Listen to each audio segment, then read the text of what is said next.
Football fans from Yankee Stadium. It's the Colts against the New York Giants for the National Football League Championship. In just a moment, we're going to have our national anthem, so we'll delay our running down the starting lineups of today's game. The referee this afternoon is Ron Gibbs of the College of St. Thomas, the umpire Lou Palazzi of Penn State, the head linesman Charlie Berry of Lafayette, the back judge is Cleo Deal of Northwestern, the field judge is Charlie Sweeney of Notre Dame. Out on the field right now, the combined bands, the Baltimore Colts Cowboy Band and Wayne High School Band of New Jersey. The crowd expected to reach 70,000 to witness this championship tilt here this afternoon. The New York Giants last were in the championship game 2 years ago in 1956 when they won up the Chicago Bears. Our national anthem.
Played by the combined bands of Wayne High School of New Jersey and the Baltimore Colts Cowboy Band.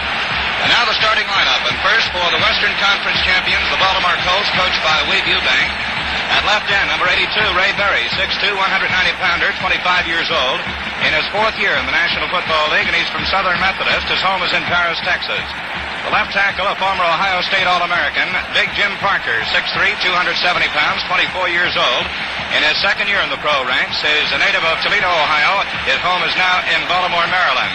The left guard, number 63, Art Spinney, who played his collegiate football at Boston College, 6'1", 230 pounds, 31 years old, his seventh year in the NFL. He's from Saugus, Massachusetts, but he too makes his home now in Baltimore, Maryland.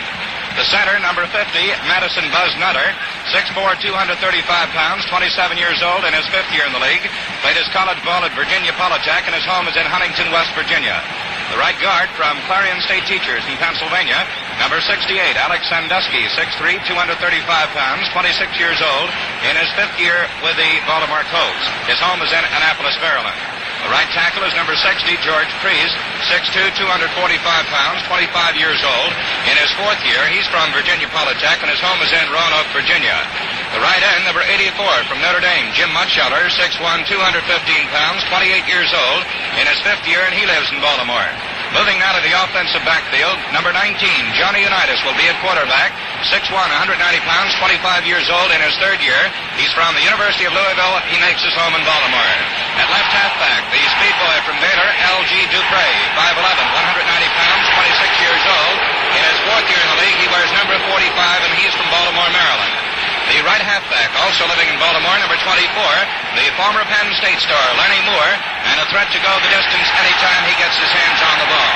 Moore is 6'1", 190 pounds, 25 years old, in his third year in the National Football League.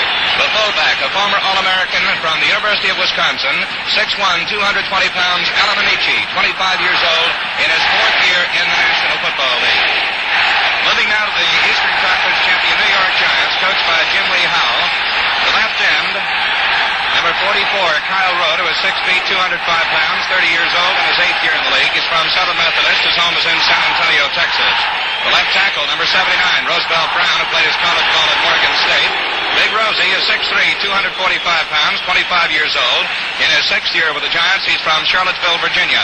The left guard, number 68, Al Barry, 6'2", 230-pounder from Southern California. 27 years old in his third year, the first two of which were spent with the Green Bay Packers. His home is in Beverly Hills, California. At center, a former Northwestern star, number 55, Ray Wateka, 6'1", 225 pounds, 29 years old, in his 6th year.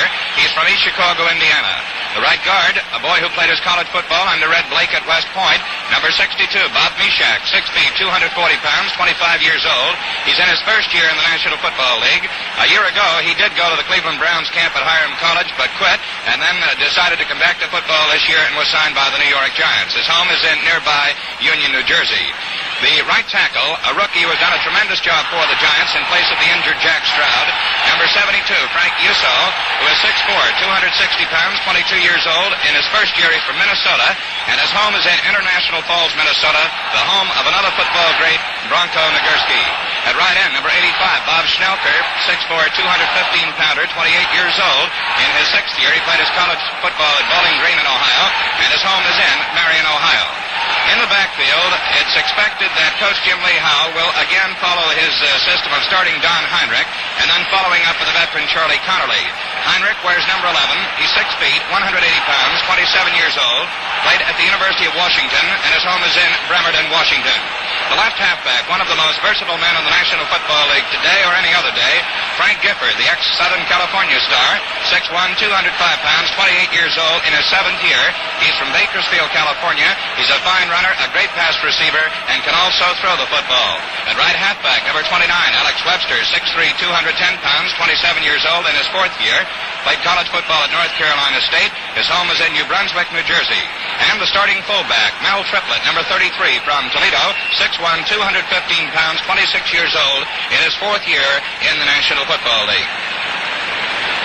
We'll be set for the kickoff in just a moment. I'm Ralph Martiri, and here's how we play our Marlboro song.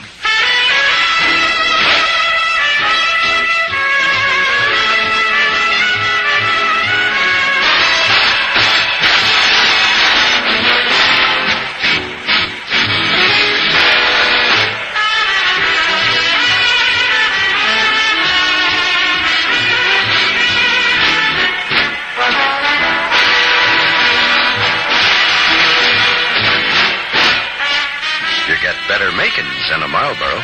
More flavor, more filter, more cigarette. Look for the new gold crest on the pack and box. For better makings, make it Marlboro.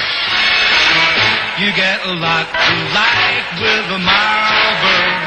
Filter, flavor, set-top box.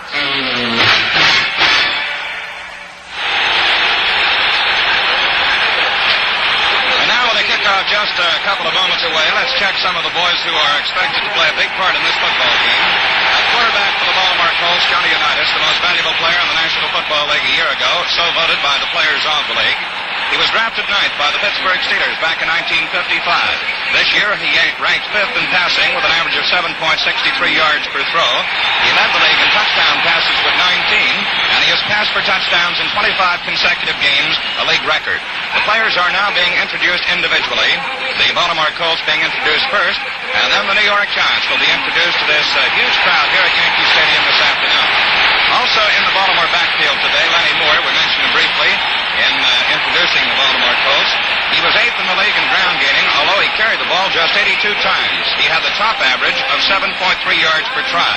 Also 4th in pass receiving and 3rd in scoring. His big game came against the Chicago Bears when he scored 4 touchdowns. His college coach, Penn State coach Rip Engel, called Lenny Moore the greatest player he ever coached. Alan Amici, the big fullback, led the league in ground gaining, was a rookie back in 1955. He was a Heisman Trophy winner in 54 while playing for the University of Wisconsin. The Heisman Trophy, of course, goes to the outstanding collegiate football player in the country. And Amici was 2nd to Jimmy Brown in rushing this season. Gino Marchetti, an all-pro end the last 3 years. He has been in the Pro Bowl for the last 5 years and is regarded by most pro football experts as the best defensive end in the game. He participated in the Battle of the Bulge during World War II when he was only 18 years old. Speaking of defensive ends, we have 2 of the finest out here on this field this afternoon in Marchetti of the Baltimore Colts and Andy Robustelli of the New York Giants. And it's going to be interesting to see what Big Jim Parker, who's playing at left tackle, can do to keep Robustelli, the defensive right end for the New York Giants, out of the Baltimore backfield. The past 2 weeks against the Cleveland Browns, Robustelli played outstanding football. Ray Berry at left end for Baltimore, tied with Pete Retzlaff of the Philadelphia Eagles for pass receiving honors with a total of 56 this year, and 9 of them went for touchdowns. In one game against Detroit, he caught 10 for 149 yards, and 2 of them went for TDs. He's the son of a high school football coach down in Texas. He was drafted 20th by the Colts in 1954, so it just goes to show that you don't have to be drafted 1, 2, 3, or 4 to make it in the National Football League. At left guard, for the Colts, a fellow who's mighty happy this afternoon, Art Spinney. He's been in football for 7 years, but this is the first time that he has reached the championship game, and he and a former college teammate, Art Donovan, the defensive left tackle for Baltimore, are a couple of happy boys to be in this big one this afternoon. Spinney played end in college at Boston College, where he was captain of his team, and he was switched to offensive guard when he came to the professional ranks. That cheer you hear in the background is for the start of the introduction of the New York Giants. And while they're talking about the Giants, let's take a look at some of the boys who will be operating for the New York team this afternoon. Frank Gifford, the left halfback, was drafted number 1 by the Giants in 1952, and they've never been sorry for that draft. He is just about the most versatile backfield man in the game today. He's always among the league leaders in running and pass receiving, and he has also played defense for the Giants. A couple of years ago, he averaged about 50 minutes a football game, going both ways. Charlie Connerly at quarterback, 38 years old, and he has 144 touchdown passes in his National Football League career, and that ranks second only to Sammy Baugh. He once completed 36 passes in one football game. In the off-season, Connerly is a cotton farmer in Clarksdale, Mississippi. Kyle Road at left end was a bonus choice in 1951. He was a great halfback and then was shifted to end. A brilliant all-around athlete. He played minor league baseball, and they tell us that he can give some of the golf pros a real tussle. Road in recent years has been hampered somewhat by knee injuries.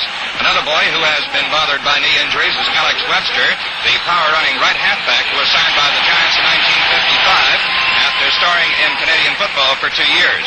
We mentioned Robustelli. He's an annual selection as an all-star defensive end. He's fast and powerful and a great pass rusher. And in the defensive backfield for the Giants, Jim Patton, who this year led the league in interceptions with 11. He's the fastest member of their defensive backfield. Played his college football at Mississippi, a great ball hawk, and also a fine tackler. The Giants are introducing their defensive lineup. And since we have a little time here, we'll tell you who will be in there when the Baltimore Colts have the ball. Jim Katkavas will be at left end. Robustelli will be at right end for the Giants. Dick Gillespie will be at left tackle, and Roosevelt Greer at right tackle if Rosie can make it. If not, M.L. Brackett, number 71, third-year man from Auburn, will move in to the defensive right tackle spot. The linebackers for the Giants on the left side will be Cliff Livingston of UCLA. The middle guard, or middle linebacker, Big Sam Huff of West Virginia. He's wearing number 70, and he's the fellow who did a tremendous job in covering Jimmy Brown in the games against the Cleveland Browns this year. Harlan Severi, number 84, is the right linebacker for the Giants. Their defensive backfield composed of Lyndon Crow, number 41, Emlyn Tennell, number 45, a veteran of 11 years in pro football, Jim Patton of Mississippi, and Carl Karolevich, who is in his 6th year and saw service with the Detroit Lions before coming on to the New York Giants. The Giants will receive the kickoff, and in the first period of this football game, they'll be moving from north to south here at Yankee Stadium, from our left to our right. Again, the officials. The referee is Ron Gibbs of College of St. Thomas. The umpire, Lou Palazzi of Penn State. The head linesman, Charlie Berry of Lafayette. The back judge, Cleo Deal of Northwestern. And the field judge is Charlie Sweeney of Notre Dame. Joe, kickoff is just a moment away, and of course all the marbles are riding on this one, so do you have anything to say before the kickoff? Yes. That I've never seen a game attract so many people, 70,000 fans in a major city the size of New York, when all of the city's newspapers have not been publishing for a period of several weeks. Every ticket for this game was sold some days ago by midweek, including the standing room only tickets, and I can guarantee they're sitting in every available spot in Yankee Stadium today. They've got a lovely day for it, but it's a great tribute to professional football, to the New York Giants and the Baltimore Colts, that 70,000 fans approximately will show up here today with the city barren of the normal means of communication in newspapers. Of course, radio and television have done a superb job of informing this population of the project, and word of mouth has done it tremendously too. It seems that New York is one great big village today, in which everyone is talking about the New York Giants and the Baltimore Colts. We'll be at it shortly, Bill. There go the Giants, and you're going to work. Okay, Joe, the ball is out on the 40-yard line. The Baltimore Colts will kick off. The New York Giants huddling at the 25-yard line. The members of the winning team in this football game will receive approximately $5,000, while the losers will receive slightly under $3,000. Don Maynard, number 13, and Phil King, number 24, going back into the double safety spot for the New York Giants. Standing in the Giant end zone, number 44, Bert Retchichar, former Tennessee star, has teed the ball up on the 40-yard line in preparation to kick off to the New York Giants. The Colts against the Giants for the World Championship of Professional Football. Retchichar waiting for the whistle from referee Ron Gibbs. Signals that he's all set. Here's the kick. Retchichar gets a good boot going high and deep into the Giant end zone. Maynard takes it and decides to stay in there for the touchback. And so it'll be the New York Giants ball. First down and 10 yards to go.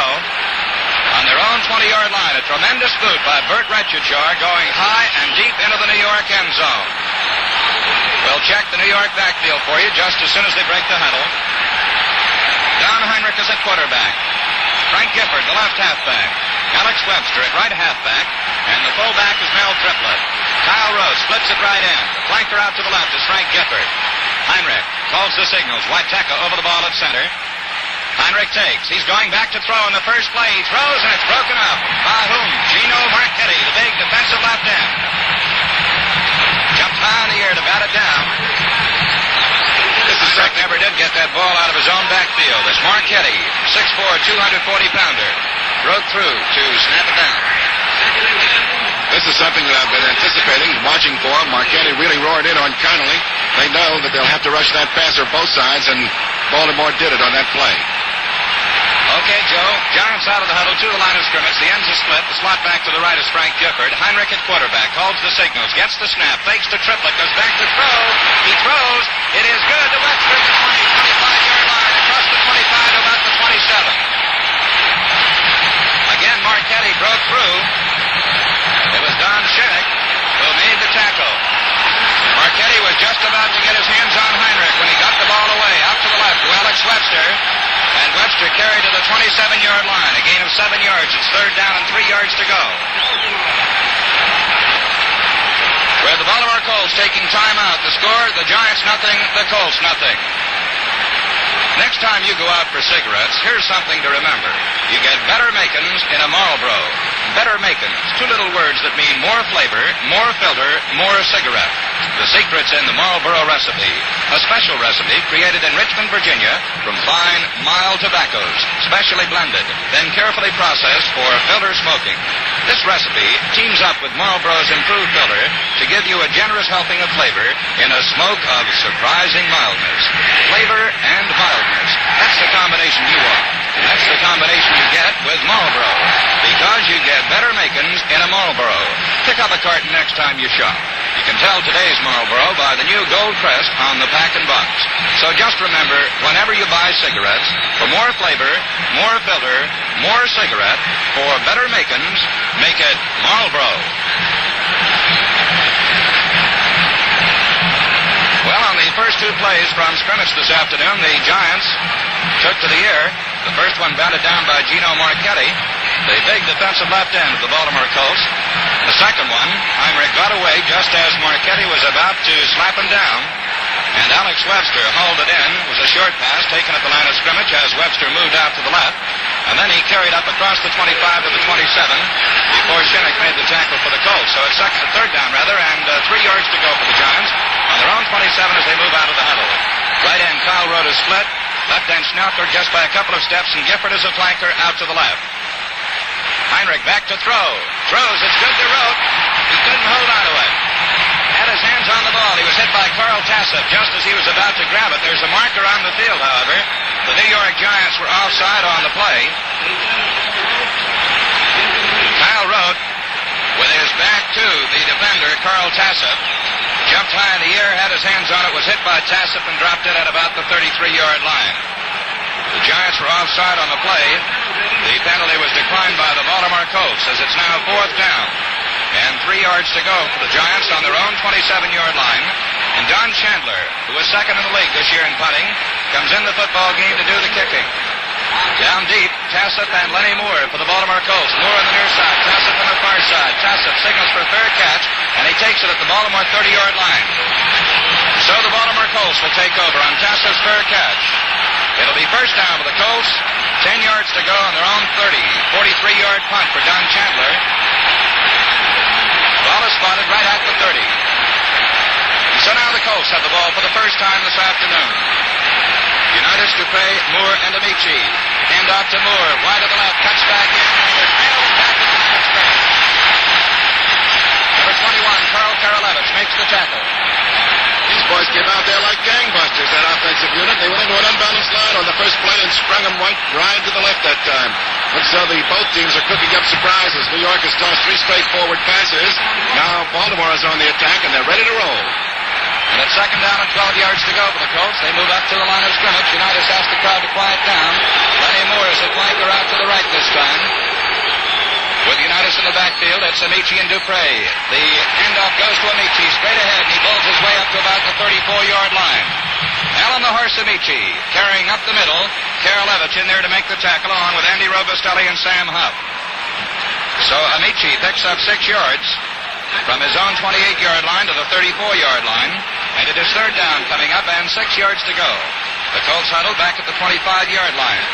Out they come. Ray Berry, the left end, splits by about 8 yards. Lenny Moore, a flanker, way out on the right side, about 7 or 8 yards in from the far sideline. Unitas at quarterback calls the signals. Colts line goes down. Unitas starts to carry on a quarterback draw. Gets away from one man, gets just about a yard, and there's a fumble, and the Giants recover.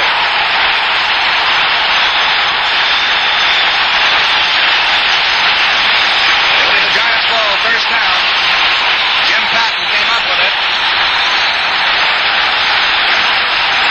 So the first big break of the football game as the Giants take over, first and 10 on the Baltimore 37-yard line.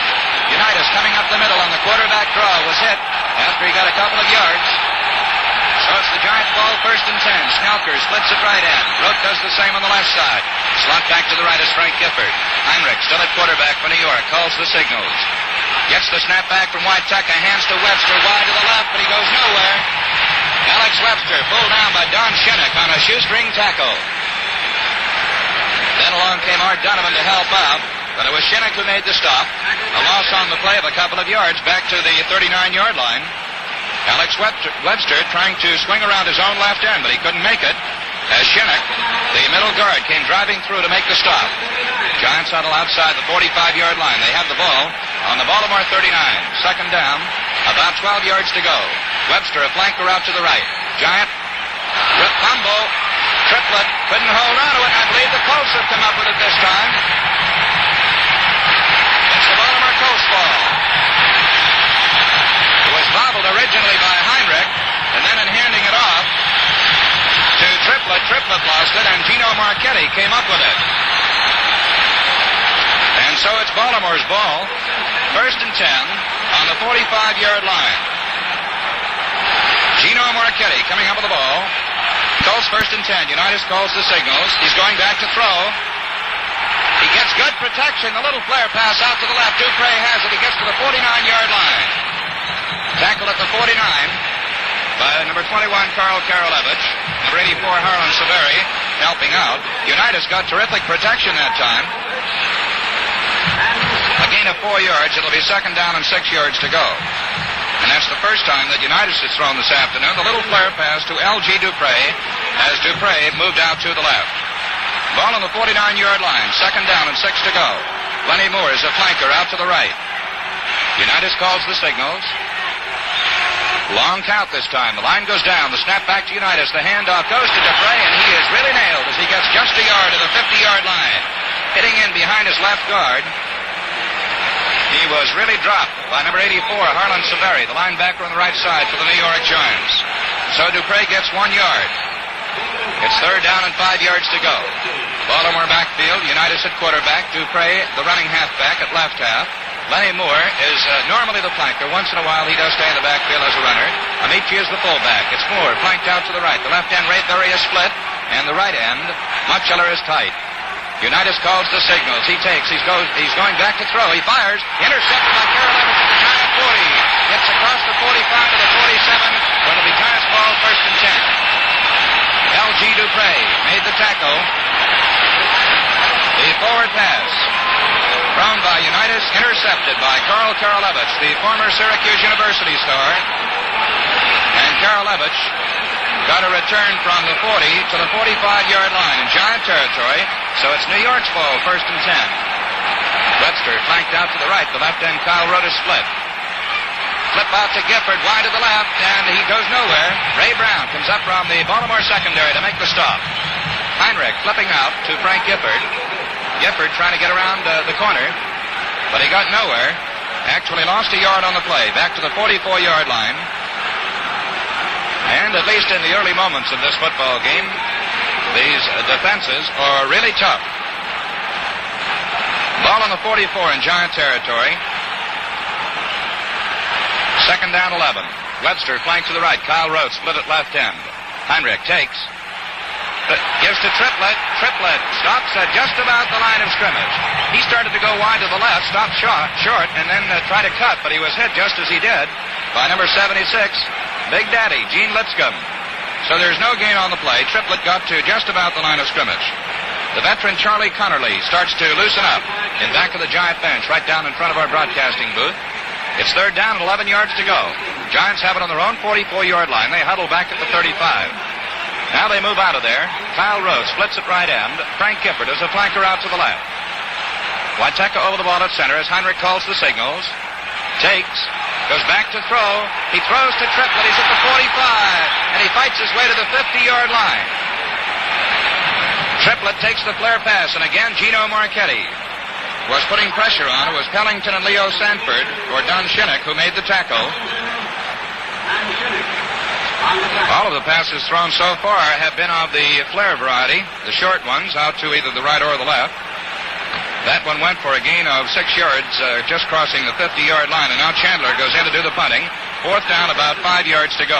Kicking from about his own 40-yard line. He gets the kick away. It's a good high one. Tassup waits for it at the Baltimore 9 to the 10, and he goes out of bounds at about the 14-yard line. Chandler's punt. Going down to the Baltimore 9-yard line. Carl Tassup, the veteran defensive back, moves it back. 41-yard punt, a 6-yard return. Ball is being spotted now at the 15-yard line. Driven out by Ed Hughes. And so the Colts have it 1st and 10 deep in their own territory at the 15-yard line. No score in the football game. 8 minutes left to play in the first quarter. Baltimore out of the huddle. Lenny Moore flanked out to the right. Unitas calls the signals. The left end, Ray Berry, splits by about 5 yards. Unitas back to throw. Gets good protection. Throws a long one. It is good to Moore. He has it at the Giant 40, down to the 30, down to the 25-yard line. Lenny Moore hauled it in. He was tackled by Jim Patton. Lyndon Crow was defending on the play, but Moore made a great catch. A 55-yard pass play from quarterback John Unitas to the speedy halfback Lenny Moore. And the Colts come up with the first big play of the afternoon.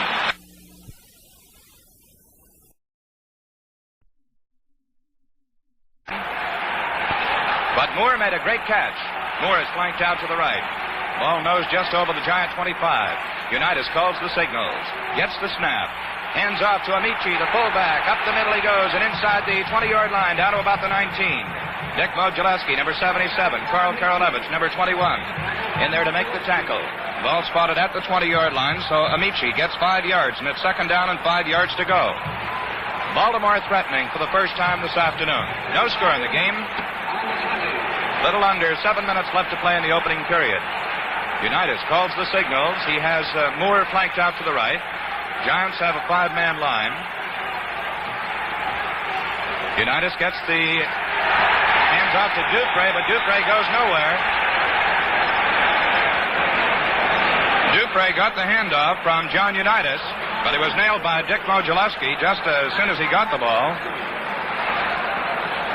A loss of a yard on the play back to the 21-yard line. And it's going to be 3rd down and 6 yards to go. And here's a big one coming up. 3rd down and 6 for the Baltimore Colts on the New York Giants 21-yard line.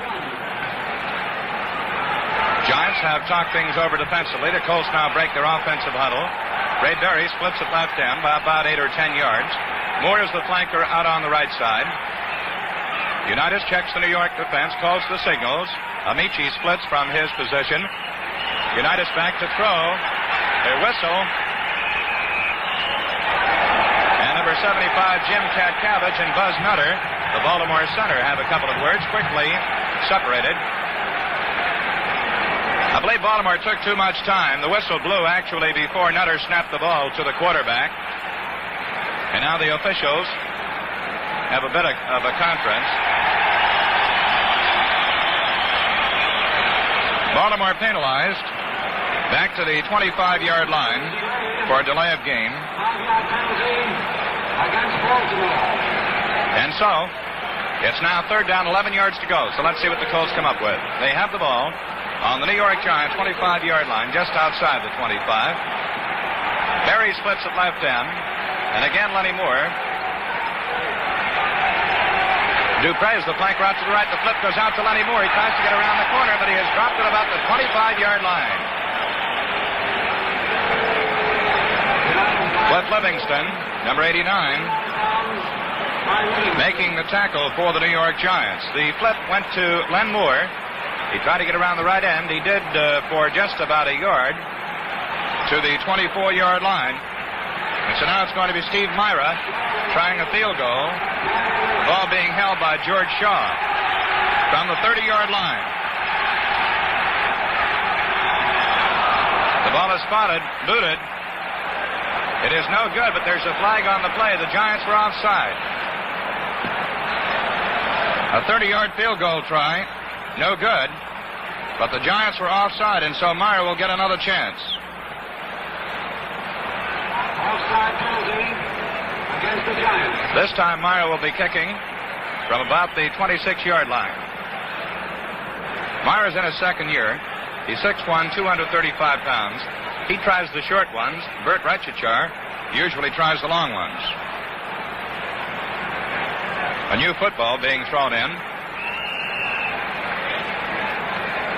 George Shaw, Baltimore's number 2 quarterback, will hold the ball. On the 19. He's going to, his knee is down at about the 27-yard line. Signals being called. Spotted. It's blocked. It's blocked by Sam Huff and Carl Levitt. And the Giants take over. Sam Huff, number 70, came driving through to block it.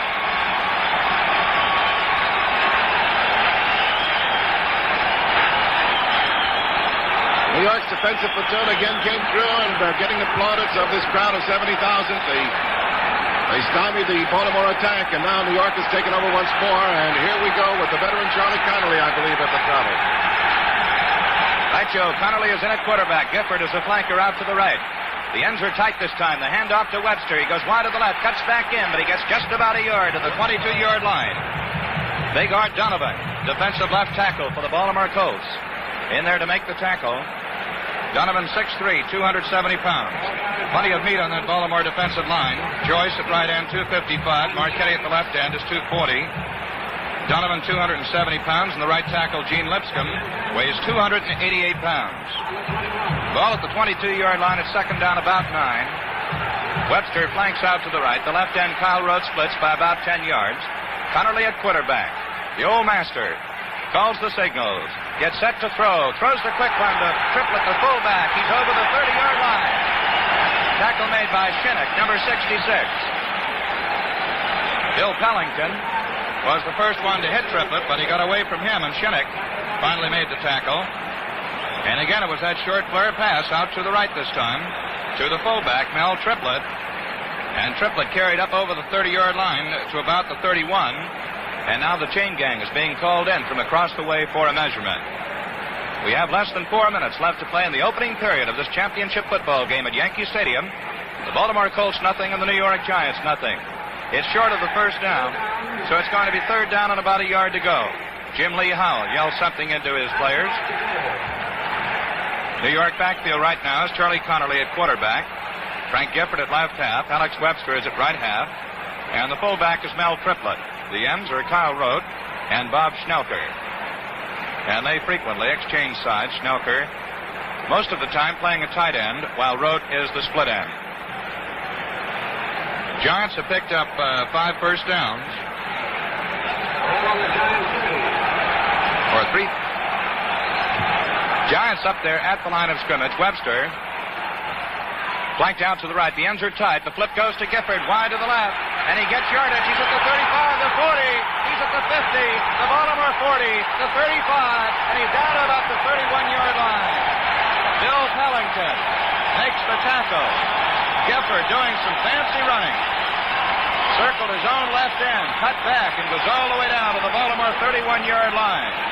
A good block thrown by number 66, Jack Stroud, back in there this afternoon after being out with rib injuries. 38-yard run for Frank Gifford, and the Giants have the ball on the Baltimore 31-yard line. New York coming out of the huddle. This time it's a straight T in the backfield. Left-hand road split by just a couple of yards. Connerly calls. Hands to Triplett. Wide to the left. He cuts back in, but gets just about a yard to the 30-yard line. Really driven into the earth. Art Donovan, number 70, in there to make the tackle.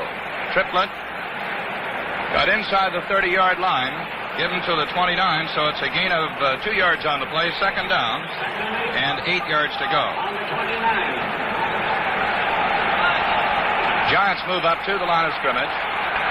Kyle Rote splits out, flanker out to the right. Gifford out to the left. Connerly rolls to his right. Throws a long one. No good. Intended for Kyle Rote down inside the 5-yard line. Carl Tassett, number 23, was defending. Getting the pressure on Connerly was the big left end, Gino Marchetti. As Connerly rolled to the right, tried to hit Kyle Rote down inside the Baltimore 5-yard line, but it's incomplete. Giants have now tried 6 passes and completed 3 of them. They have 1 first down. And the Colts also have 1 first down. That came on that long pass play from Unitas to Lenny Moore. It's been a defensive battle so far. And many football experts figured that that's what it was going to be. A little better than 2 minutes left to play in the first quarter. Giants move out of the huddle to the line of scrimmage. Straight T in the backfield. The end split. Connerly back to throw. He fires it. It is no good. Intended for Webster, but Webster fell down as he was cutting over the middle. Webster, I think, hit one of those damp spots on the field that's left from the thawing out of the frosty surface. Because the ball was right on the button. Webster was wide open, but just as he reached for it, his feet went out from under him, and obviously he hit a wet patch on the field. I've been interested in the Giants running. They're running to the left, passing down the right side of the Baltimore defense. Baltimore is running, when they do run, over Big Rosie Greer, figuring he's hurt, and they can do it.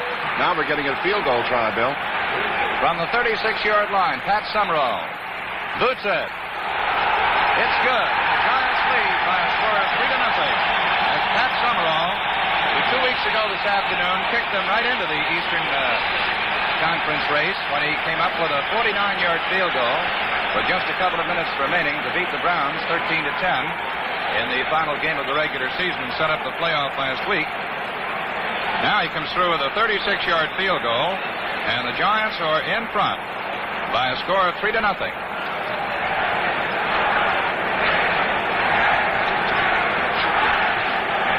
Going back in the double safety to receive the kickoff, Leonard Lyles, number 26, while at Louisville, billed as the fastest man in football. And on the other side, it's Jackie Simpson, another rookie, number 41, from the University of Florida. Don Chandler is setting the ball up in the 40-yard line to kick off for the New York Giants. Leonard Lyles, 5'11", 190 pounds. Chandler has the ball teed up on the 40. Lyles on the far side, and Simpson is on the near side. Giants in front, 3-0 as Chandler kicks off. Lyles takes it down the goal line, comes straight out, the 5, the 10, the 15, moves to the right, and is he hit? As he gets to just about the 20-yard line. It was Cliff Livingston, number 89, who was in there to make the tackle. 60-yard kickoff, a 20-yard return for Lyles, and Baltimore has it, 1st and 10 on the 20-yard line. Colts out of the huddle. Lenny Moore goes out to the right. Left end, Ray Berry splits. Unitas at quarterback calls the signals. Gets the snap. He goes back to throw. He fires it. Moore has it. At about the 26-yard line, tackled immediately. Lenny Moore went down the far sideline, then stopped short and came back to get it at the 26, tackled immediately by Lyndon Crow, number 41. Unitas has attempted 5 and completed 4 in the first period with 1 minute and 15 seconds left to play in this quarters. The Colts have the ball 2nd and 4 on their own 26-yard line. Again, Moore is out to the right. Berry the left end split. Handoff goes to Dupre. Dupre following the fullback. Moves in behind the right side of his line and gets up close to the 30-yard line. So it's about at the 29-yard line. It'll be 3rd down and a yard to go. Emlyn Tunnell moving in from the New York secondary to help Dick Modulewski make the tackle. Colts backfield, Unitas, Dupre, Moore, Amici. Lenny Moore flanks out to the right. The ends are tight this time. Unitas at quarterback calls the signals, gets the snap, fakes to Amici, goes back to throw. He throws. It is no good. Intended for Lenny Moore. It was broken up on the far side by Lyndon Crow. That time, Carl Karalevich, the right cornerback, had a good rush on Unitas. And so it's broken up. And now with just about 25 seconds left to play in the first quarter of this football game, Ray Brown comes in to do the punting. First time this afternoon that Baltimore has kicked. Lyndon Crow and Don Maynard, the double safety for the Giants. Brown gets the kick away, bounces Giant 40. Taken by Lyndon Crow at the 30. And he is driven all the way back to the 15-yard line. Sherman Plunkett, number 79, was the first man downfield for the Baltimore Colts. Crow, in trying to get away from him, was driven all the way back to the 17-yard line. Ordell Bracey, reserve end, also in on that tackle. 38-yard punt. But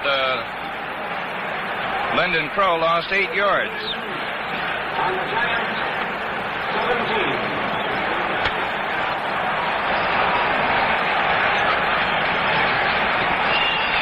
Well, that's the end of the first quarter with the score of the New York Giants 3, the Baltimore Colts nothing.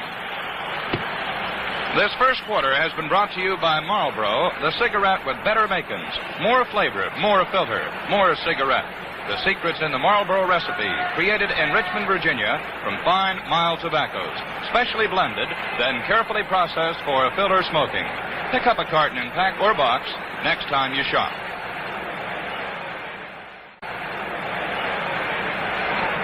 The second quarter will be brought to you by Clinton Engines Corporation. Nearly 8 million Clinton air-cooled gasoline engines are in use today, delivering dependable power for all kinds of equipment in homes, on the farm, and in industry. Hundreds of manufacturers specify and rely on Clinton engines, for the Clinton Arrowhead trademark is the international symbol of quality.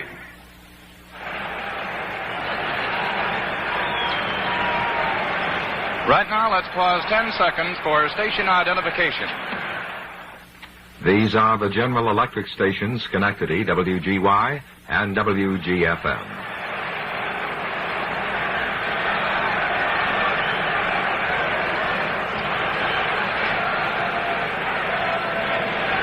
Baltimore boys in a defensive huddle, break out of it now, move up to the line of scrimmage. The Giants huddle back inside the 10-yard line. Giants lead by a score of 3-0 on the strength of a 36-yard field goal by Pat Summerall.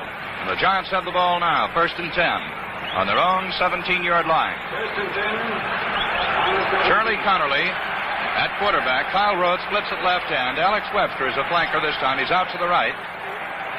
Connerly calls the signals. He gets the snap, and he's going back to throw. He throws the flare to Gifford out to the left. Gifford away from one man is a fumble. And the Baltimore Colts have recovered. Ray Krause in there for Baltimore. Recovers as Gifford, in taking the pass from Connerly, did sidestep one man, but then was hit at about the 19-yard line. He fumbled, and the Colts have it. Ray Krause, the veteran defensive tackle, coming up with it at the 20-yard line. Another big break for the Baltimore Colts. Unitas hands off to Moore. Wide to the left, cuts back in. He gets down to about the 15-yard line. Sam Huff has him. And Moore finally is dumped to the earth by Sam Huff. Lenny Moore taking the handoff from the quarterback, John Unitas, swinging out to the left. And he gets as far as the 16-yard line. So it's a gain of just about 4. It'll be 2nd and 6. In the Baltimore backfield, Unitas at quarterback. L.G. Dupre at left half. Lenny Moore at right half. And Alan Amici is the fullback. Dupre is a flanker out to the right this time, with Moore in the backfield as the running back. The left end very split by a couple of yards. Unitas calls the signals. Hands to Amici, the powerful fullback. Hits in behind the right side of his line. Is dumped by Katkavich and Sam Huff after he gets in to about the 12-yard line. Good block thrown by Alex Sandusky to open the hole there. Edmo Gillespie also in on the stop for the New York Giants. The ball is spotted at about the 12-yard line. It'll be 3rd down and 2 yards to go. Giants leading by a score of 3-0, but the Colts have the ball on the New York 12. 3rd down, 2 yards to go. Dupre flanked to the right. The left end very is split. Unitas hands to Amici. Amici gets in close to the 1st down. And again it was Sam Huff who made a tackle right down at the ankles, but it's a 1st down. Alan Amici, the 6'1", 220-pound fullback from the University of Wisconsin, carries for the 1st down. Ball is in at about the 8-yard line. About the 9-yard line. So it is 1st down for the Baltimore Colts. They're at the line of scrimmage. Again, Dupre is the flanker of the right. Left end very split by just a couple of yards. Unitas the quarterback. Calls the signals. Hand out to Moore. Wide to the left. He gets by one man. He gets down to about the 1, and it's ruled that he stepped out of bounds at the 1-yard line. Jim Patton bouncing him out of bounds. Carl Karolevich had his arms on Lenny Moore at or in back of the line of scrimmage. But Moore got away from him. And so the ball is on the 1-yard line, and it is 2nd down. Moore has tremendous speed for those sweeps around the end. Dupre is again flanked to the right. Unitas the quarterback. The line goes down. Snap back to Unitas. Hand off to Amici, the fullback, and he's in for the touchdown.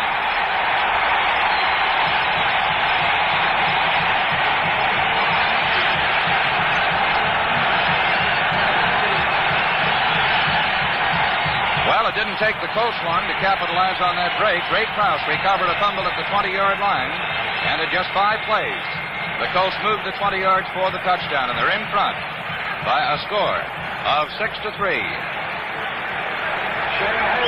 Myra trying for the extra point. George Shaw holding. Ball will be spotted at the 10-yard line. It's good. Myra converts. And it is a 7-3 football game. The Baltimore Colts in front. 12 minutes and 35 seconds left to play in the 2nd quarter. Giants took the lead on Summerall's 36-yard field goal, but the Colts came back as a result of the fumble recovery and went in for the touchdown that puts them in front. And so now the Giants will receive Phil King and Don Maynard going back in the double safety. Bert Retchichar will kick off for the Baltimore Colts.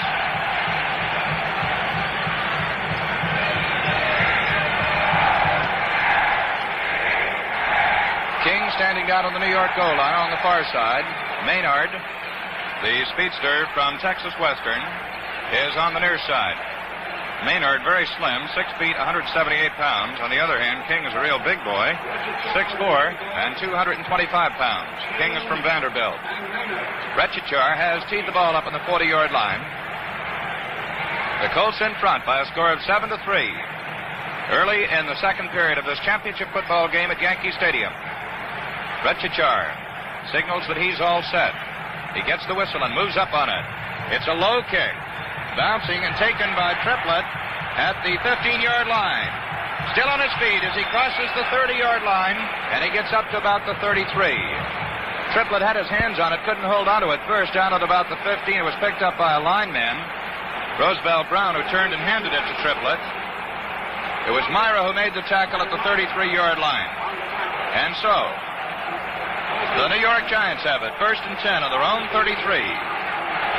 Out of the huddle they come. Webster flanked out to the right. Kyle Rote at left hand is split. Connerly at quarterback calls the signals. Gets the snap. Hand off to Triplett. Triplett gets nowhere. There's a fumble, but it is ruled, I believe, that the whistle blew the play dead before he lost possession of the ball. Coming in to make the tackle, number 83, Don Joyce, the defensive right end, as Triplett was boxed up after getting just about a yard to the 34-yard line. So it'll be 2nd down and 9 yards to go. 2nd and 9 for the New York Giants. They have the ball on their own 34-yard line, and they trail in the football game by a score of 7-3. Giants out of the huddle. Webster takes the flanking spot out to the right. Kyle Rote at left hand is split. Connerly at quarterback. Calls the signals, gets the snap from Waiteka. He goes back to throw. He fires. Rote has it.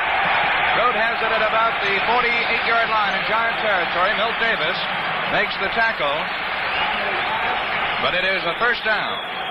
It is being spotted at the 48-yard line in Giant territory as Charlie Connerly connects with a veteran left end, Kyle Rote. Giants ball 1st and 10 on their own 48. Defensively, the Colts have Marchetti and Joyce at the ends. Lipscomb at right tackle.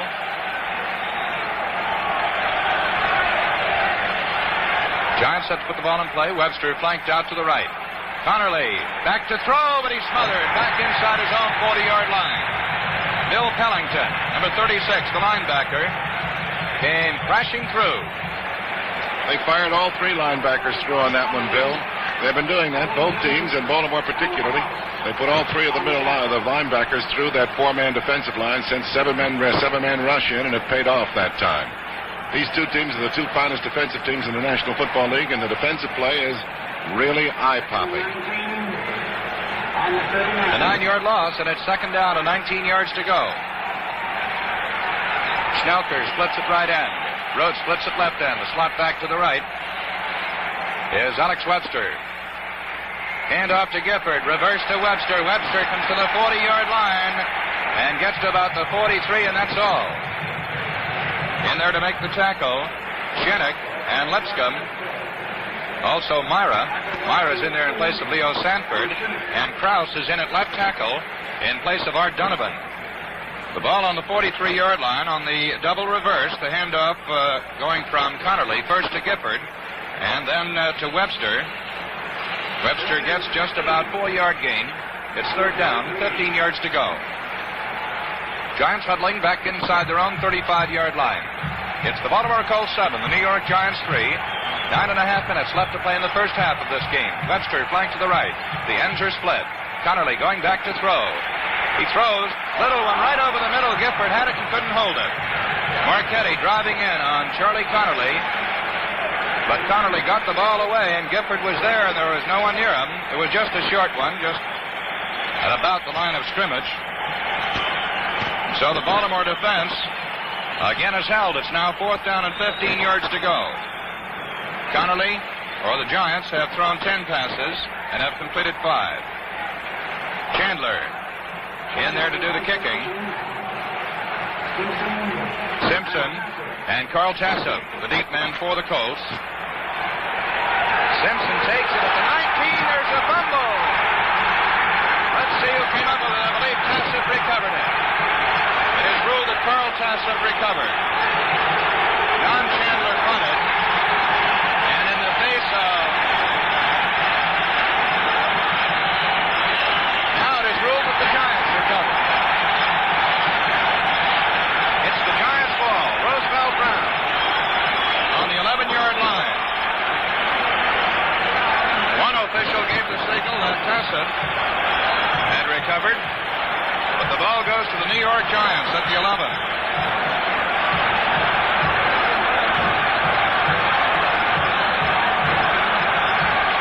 Simpson signaled or took the ball, couldn't hold on to it.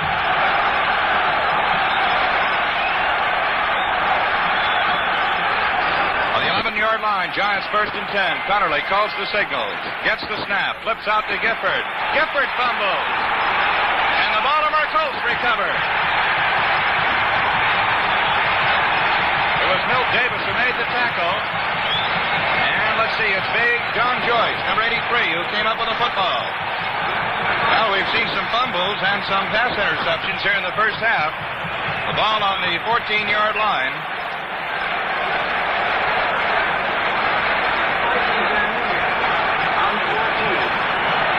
Baltimore's ball, first and 10, on the Colt 14. The ends are split.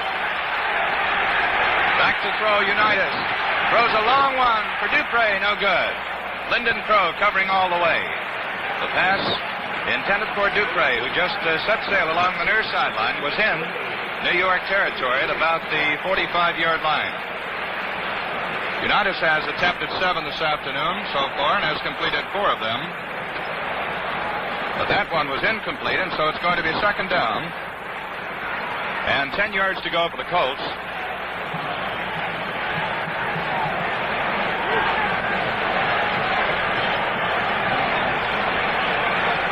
The Colts huddle back inside their own 5-yard line. Lenny Moore flanks to the right. The left end, Ray Berry is split. Unitas checks the New York defense. Unitas goes back to throw. He fires. It's good over on the far side to Ray Berry at just about the 18-yard line. He was tackled immediately by Carl Karlovich.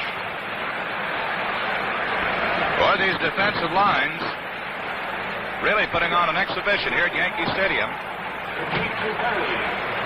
Ray Berry gets the ball up to the 19-yard line. It's going to be third down and about 5 yards to go. 3rd and 5 for the Baltimore Colts on their own 19-yard line.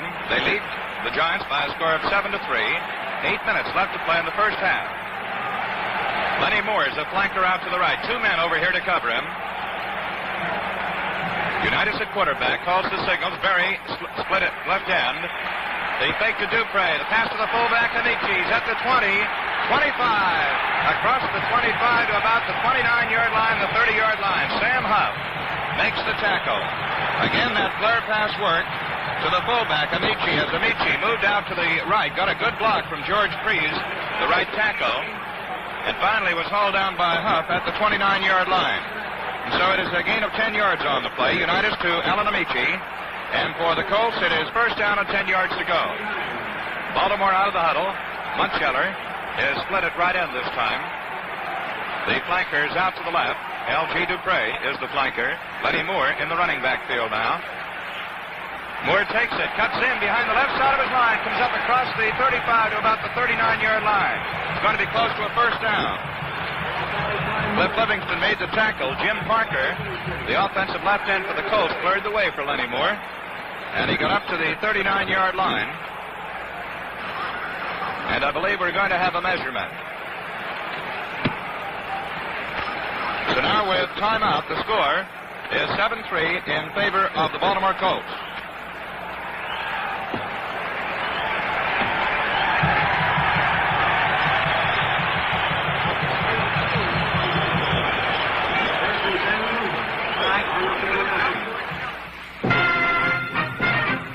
Not only do Clinton air-cooled gasoline engines supply the power for the products of over 800 leading manufacturers, but they're also the heart of such completely Clinton-made products as the Clinton chainsaw. There are 4 basic models, all of them power match. Yes, power match to the job. Professional woodsmen, farmers, homeowners, and municipal employees prefer them for the many diversified jobs they perform. From the ball-bearing roller tip to the fast-track chain to the powerful Clinton engine, a Clinton chainsaw is perfectly power match. Yes, power match to its job and completely Clinton manufactured. So, too, is the Clinton air-cooled outboard motor. An amazingly convenient outboard that weighs only 30 pounds, yet delivers a full 5 horsepower. You'll recognize these fine Clinton products by the world-famous Clinton Arrowhead trademark, international symbol of quality. Look for the Clinton Arrowhead.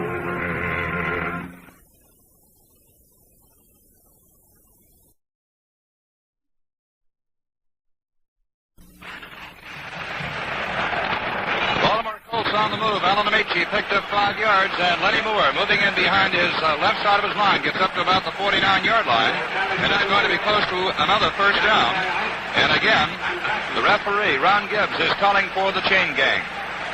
Plenty of diversion in this Baltimore backfield. Dupre and Lenny Moore, extremely fast. Alan Amici, a real power runner.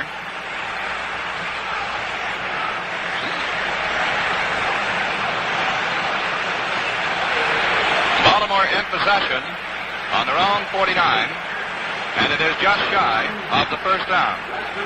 So it's going to be third down, and just inches to go for the first down.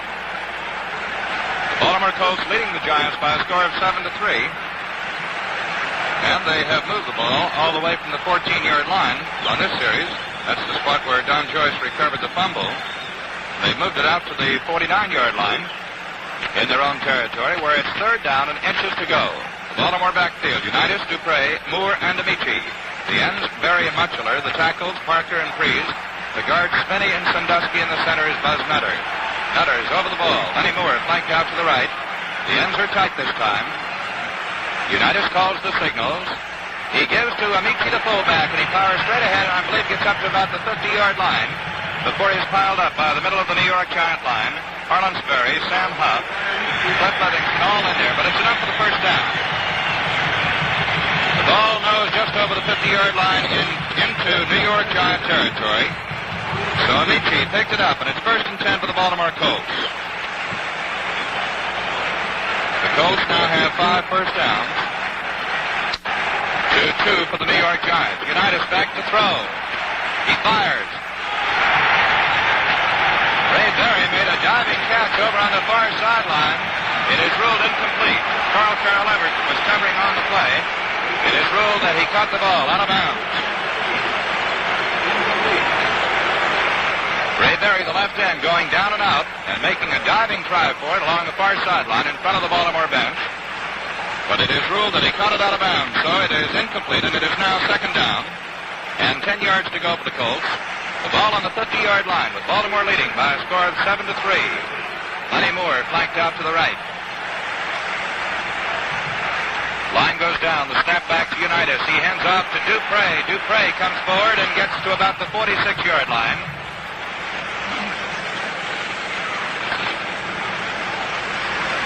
In there to make the tackle was Frank Uso, who is in the football game in place of Roosevelt Greer at defensive right tackle. Ball spotted at the Giant 46-yard line. So Dupre got 4, and it's second down and 6. The Colts huddle back at their own 45. The ball is on the Giant 46. Baltimore out of the huddle. Lenny Moore flanks out to the right. The left end very splits. Unitas barks the signals. Amici shifts his position in the backfield. Unitas back to throw. Gets protection. Runs for the ball. 45, 40, 35. Down to the 30-yard line. Frank Uso over there to make the tackle along with Sam Huff. Unitas back to throw. Couldn't find a receiver in the open. Decided to take off with it. And that he did. And he goes to the Giant 30-yard line. 16-yard run by the flashy quarterback of the Baltimore Colts. And it is first down and 10 yards to go for Baltimore on the Giant 30.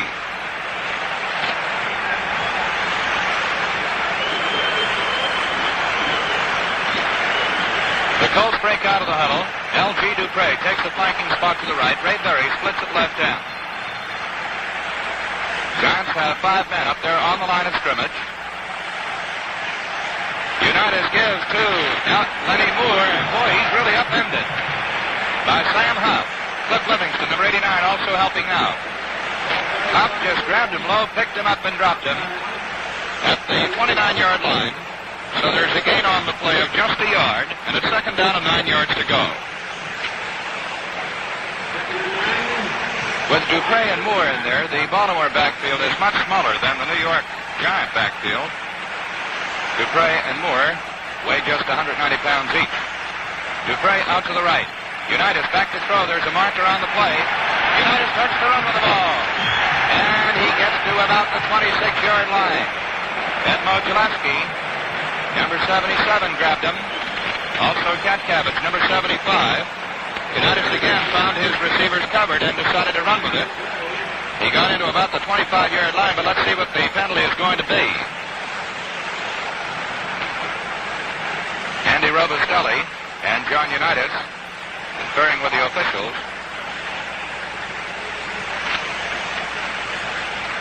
Unitas on that play picked up about 4 yards from the 29 to the 25 before he was knocked down. They're still conferring with the officials down at the 25-yard line. And now Robustelli says he'll take the penalty, so Baltimore is going to be penalized. A 5-yard penalty. It's illegal motion. And so the ball is moved back to the 34-yard line. Illegal motion called against the Baltimore Colts. The down is the second down, but it's now 14 yards to go. Ball on the New York Giants, 34-yard line.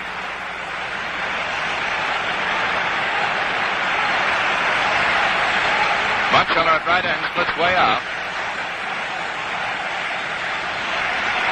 Unitas back to throw. Fires. It's good. A diving catch made by the left end, I believe it is. Ray Berry. It is Berry. Carl Karalevich was covering, but Berry made a great diving catch down at the 21-yard line. A gain of about 13 yards on the play.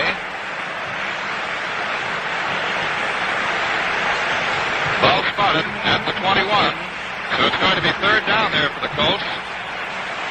And 1 yard to go for the first down. Ray Berry, their fine receiver, 6'2", 190-pounder from SMU.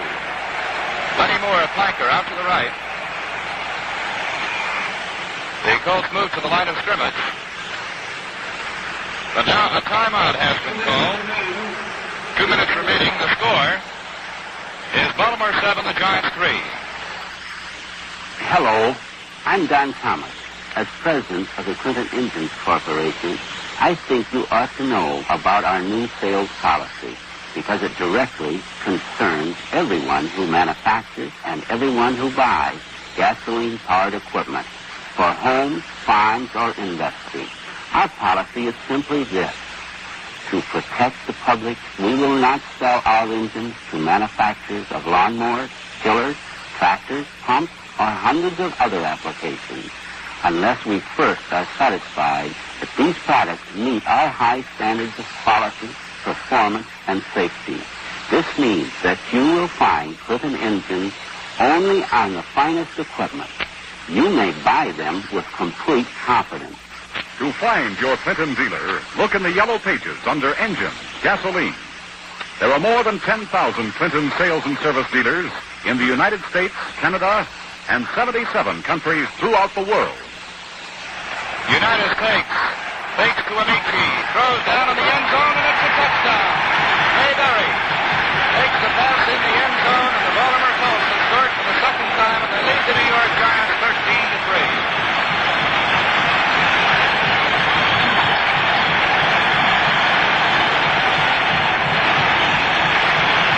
Baltimore Colts drove 86 yards in 13 plays. After that, Don Joyce recovery of a fumble. Lara trying for the extra point. Ray Brown holding at the 10-yard line. Snap, the spot, the boot, it's good. And it's a 14-3 football game. Joe? Well, the National Football League's best offensive team in Baltimore, facing the league's best defensive team, prevailed with an 84-yard margin. It took them 13 plays, and they really grounded out on it and doing it. The Colts this year gained over 4,000 yards, 4,614 to be exact, which produced 381 points. That's high for the league this year. So you can see that this 84-yard march of theirs that resulted in their second touchdown was not the strange thing at all. They seemed to be inspired when they recovered the giant fumble on their own 14 and proceeded to go to work with tremendous dispatch. And Unitas guided them skillfully all the way down to some 1, 2, 3, 4, 5 first downs on the way, and then hit Raymond Berry with the touchdown strike, which sent them out in front by that 13-3 score. And Myers, adding the addition of the extra point, has given them a 14-3 margin now with 1 minute and 40 seconds to go in the first half. Baltimore is almost ready to go again. We see the registrar setting the ball up on the kicking tee out on the 40-yard line of the Colts. The Colts are supported today by some 20,000 of their fans who have made the trip here by rail, by car, and by plane to cheer their Colts on. Registrar set to kick off with a minute and some 20 seconds left to play in the first half. Maynard and King are deep. It's a low kick. Bounces off. Triplett rolls into the Giant end zone and goes out of the field of play. So the Giants will take it 1st and 10 on the touchback. It bounced and hit Mel Triplett, and then bounded over the head of Don Maynard, who was waiting for it. That goes down into the end zone and out of the field of play, and so it's New York's ball, 1st and 10 on the 20-yard line. And the Giants have just a minute and some 10 or 12 seconds in which to do something with it, and they trail by a score of 14-3.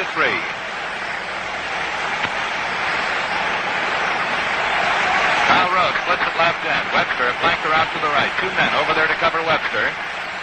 Connerly gives on the draw, but the ball carrier goes nowhere.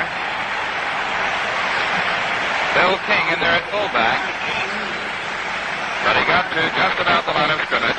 Gino Marchetti and Art Donovan, who's back in at tackle, made the stop. Giant backfield. Connerly, Gifford, Webster, and Bill King.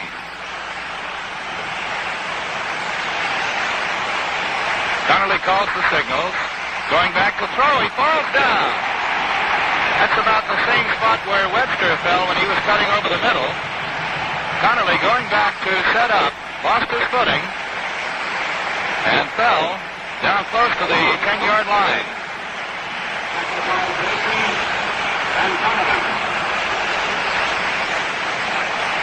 Ball is down at about the 11-yard line, so it's a loss of 9. 3rd down and 19 yards to go.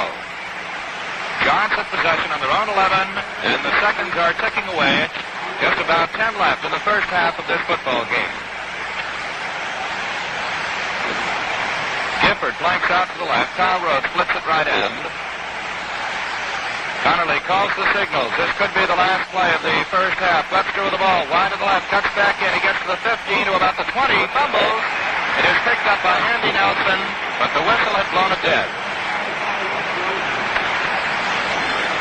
Well, it's the end of the first half, and the score is the Baltimore Colts 14, the New York Giants 3. Collegiate and professional for many, many years in all capacities, as a player, as a coach, and now as a broadcaster, Joe Bolin. Joe, come on in. Thank you, Bill McColgan. And Don Chandler of New York has set the ball up on the kicking tee. The Giants elected to receive at the start of the game. Now it's Baltimore's choice, and Don is ready to kick to for Baltimore, Simpson and Lyles. Lenny Lyles and Jackie Simpson. Lenny Lyles of Louisville and Jackie Simpson of Florida. They're flanking the goalpost to our left. The lights are on and have been on here since 1 o'clock in Yankee Stadium, in spite of the fact that they're not needed, and I hope will not be needed during the course of the afternoon. It's just a precaution. Here's the kick, sailing downfield, and it's taken by Lyles right on the goal line to the 5, the 10. He cuts to his left, swings up the field, is met by a Giant at about the 18-yard line and dragged out of bounds at about the 19, where it's 1st and 10 for Baltimore, with a 60-yard kick and a 19-yard return for Lenny Lyles of the opening kickoff. Billy Lott, a Mississippi boy, is the tackler. 1st and 10 for Baltimore. Baltimore has now been operating with Johnny Unitas at quarterback, and Dupre is flanked to the left, leaving Amici and Moore back as the running backs. The right end, Mutchler, is flanked wide to the right. 1st and 10 on their own 19 for Baltimore. Baltimore leading 14-3. The handoff is to Moore. Moore tries the right side of the Giant line, picks up 5. As he advances the ball behind sharp blocking of Parker once again, and Raymond Berry to the 24-yard line. He's stopped finally by Jim Katcavage of New York. And it's 2nd down, 6 to go on the 24-yard line of Baltimore. Baltimore leading 14-3. We've just gotten the 3rd quarter underway here in the National Football League's championship game at Yankee Stadium in New York. Lenny Moore flanked wide to the right now, and back goes Unitas to throw. Sets, looks, throws out to the right, and it's grabbed off here by Jim Mutchler after a fake that cleared the short right end, the right flat zone for Mutchler. He's tackled, driven out of bounds by Ellen Tunnell on the 32 or 32-yard line of Baltimore, where it's a 1st and 10 to go for the Baltimore team.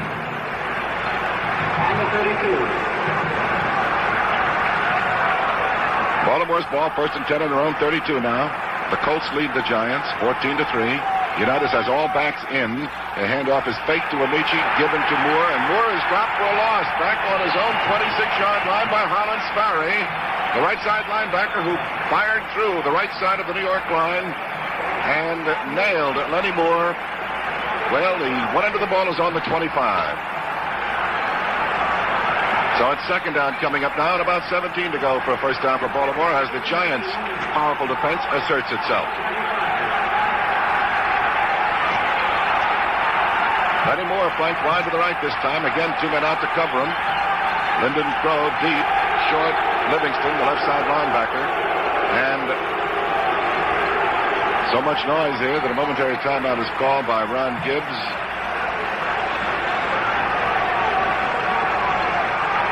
And Baltimore reassembles for a huddle call as Gibbs drops back into the huddle.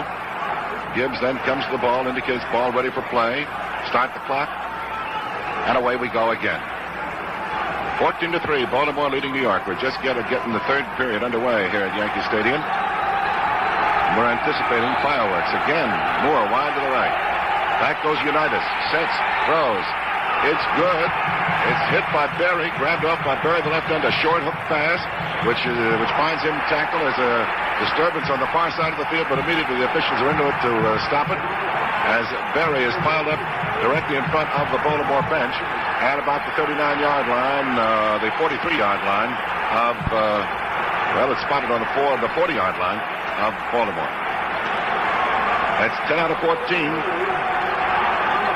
for Unitas. He's on the beam today. He now has about 3 yards to go for a first down, and it's third down coming up. That hook pass to Berry got him what he wanted. A chunk of yardage would put him within striking distance of the first down. He maneuvered Baltimore 86 yards, about 5 first downs along the way, with a fine mixture of short passes and runs in the closing moments of the second period to put Baltimore out in front by the 14-3 score advantage they now possess. And Baltimore is huddling, wearing white. The New York Giants wearing the blue jerseys, blue helmets. Baltimore wearing the white helmets with the horseshoe emblem on either side. Moore flanked wide to the right again. This time only Lyndon Crow comes out to cover him as the Giants pile up to stop the anticipated drive for the first down. Here is the ball to Dupre. Markers down on the field as Dupre hits to about the 43 and a possible first down with a tackle made by Dick Modzalewski of the Giants, aided by Emlyn Tunnell. Let's see what the markers are for. It's offside against the Colts. Moves the ball back to the 35-yard line of Baltimore as the penalty is accepted by the New York Giants. And it leaves the situation now third down with 8 to go instead of 3rd and 3. So there'll be a change now in the New York defense, I'm sure. Yes, here comes Lenny Moore out. No, they're still playing Moore with only one man.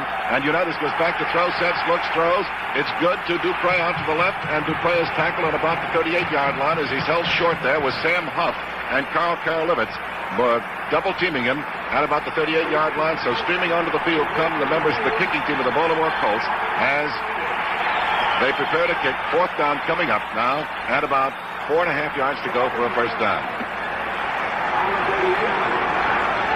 New York drops back Lyndon Crow and Maynard. Don Maynard as double safety. And kicking Brown back on his own 24 for Baltimore. Fourth down 4, remember, on the 38 of Baltimore. And Brown kicks from about the 25. Sends a good high spiral that chases the double safety men back. Maynard catches it on about the 15. Starts up the field, dodges one man, is tumbled to earth on the 21-yard line with a thud as moving in on him comes Ordell Bracey and Myra for Baltimore. 48-yard kick and a 7-yard return. Now it's the New York Giants ball in this hole with this crowd of fans for the New York Giants. Smoke up, get a full head of steam as they plead for a score from the Giants. Kyle Rowe flanked to the left. Charlie Connolly at quarterback. The handoff here goes to Gifford. Gifford on a trap over the middle, gets nowhere. He runs into Big Art Donovan for one, and the middle linebacker, Don Shinnick, for another, and is piled up. at about the 21-yard line with Gino Marchetti pinching in hard from the left side.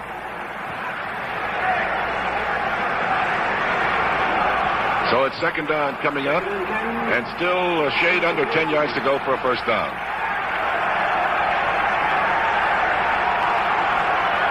New York's ball. They trail 14-3. Baltimore leads. Second down, almost 10. Connolly back to throw. Sets, throws out to the left. It's good to Gifford, but Gifford is trapped and nailed by Steve Myra. Playing in that defensive platoon for Baltimore. The gain is short. Matter of fact, there's a loss on the play. Not a 3-yard loss. Back to about the 18-yard line. And we're at an angle from the play. We're at the opposite end of the field at about the 25-yard line, which is one reason why the yard lines are a little hard to distinguish at the side of the field end of the field to your right. Connolly back to throw now in a 3rd and 13 situation. He's rushed hard, ducks one, but he can't duck the other, and he's down for a long loss at about the 12-yard line. With Art Donovan making the tackle on him. Intense pressure coming from Joyce at right end, whom he eluded, and then Donovan, as he shook loose from Joyce, making the tackle that dropped the veteran Charlie Connolly, the oldest active player in the National Football League, back on his own, about on his own 11-yard line.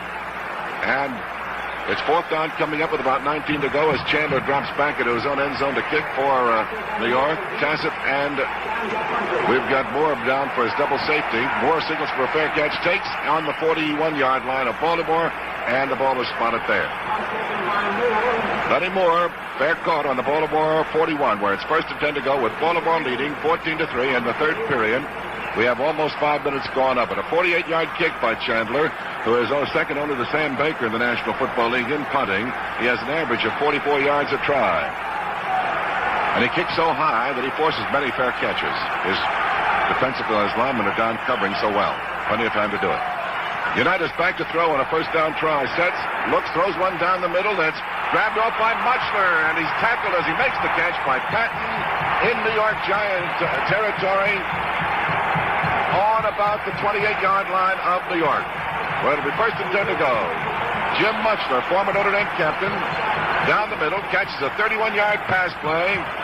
As he made the catch, leaping into the air, Jim Patton, the right safety man for New York, knocked his legs out from under him and dropped him on the 28-yard line of New York, where it's first and 10 to go for Baltimore. Baltimore on the move again. They lead 14-3, and this the third period with about 5 minutes gone of it. A single flanker to the right is Moore. Here's the handoff to Dupre. Dupre is piled up at about the line of scrimmage.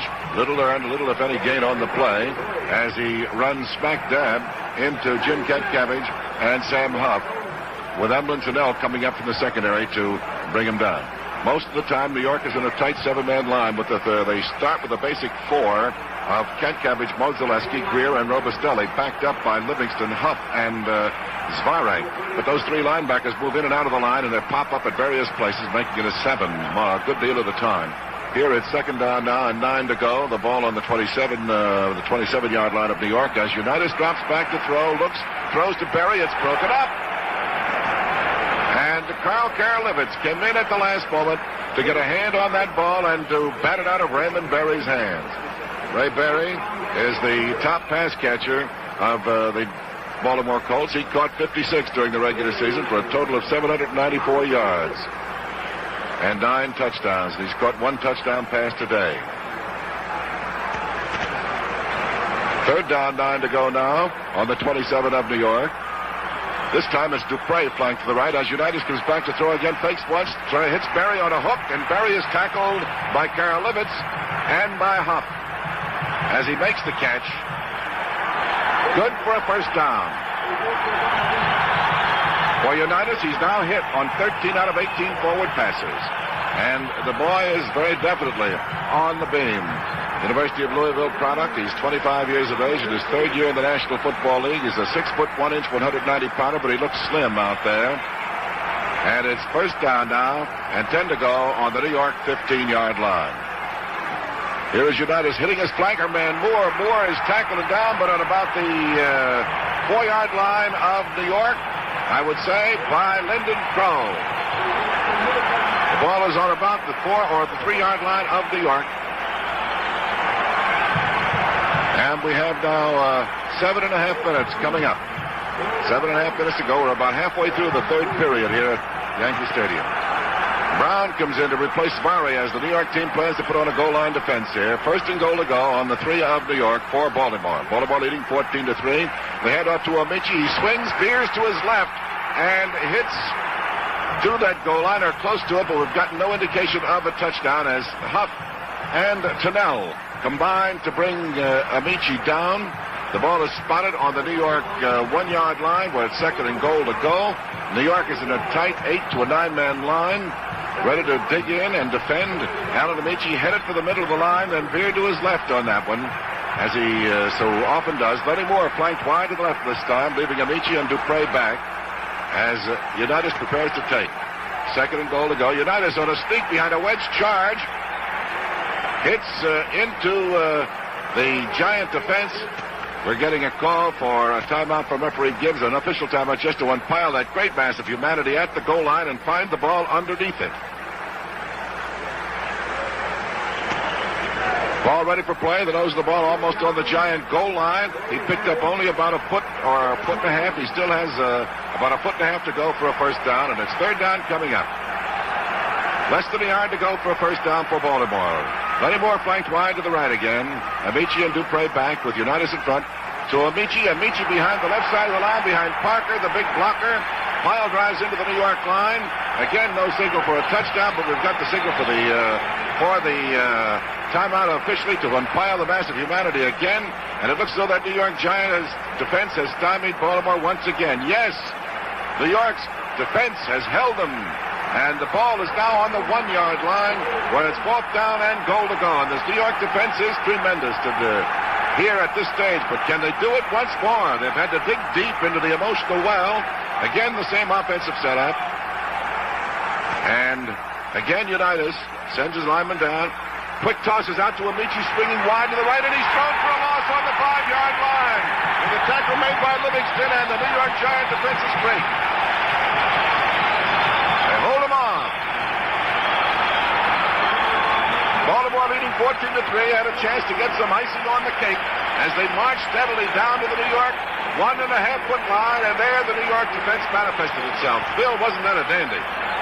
It sure was. It looked for a moment as if Dupre was going to get around that right end, but Livingston was wise to the call, and he was in there and made a fine defensive play to stop it. So now the Giants have it 1st and 10 on their own 5. 1st and 10 to go for New York. Connolly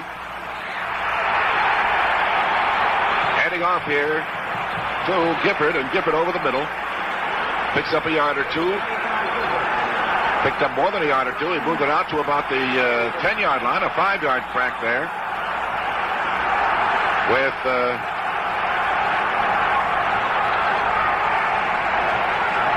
timeout being called on the field. With New York taking timeout, the score is Baltimore 14 and New York 3. Remember this.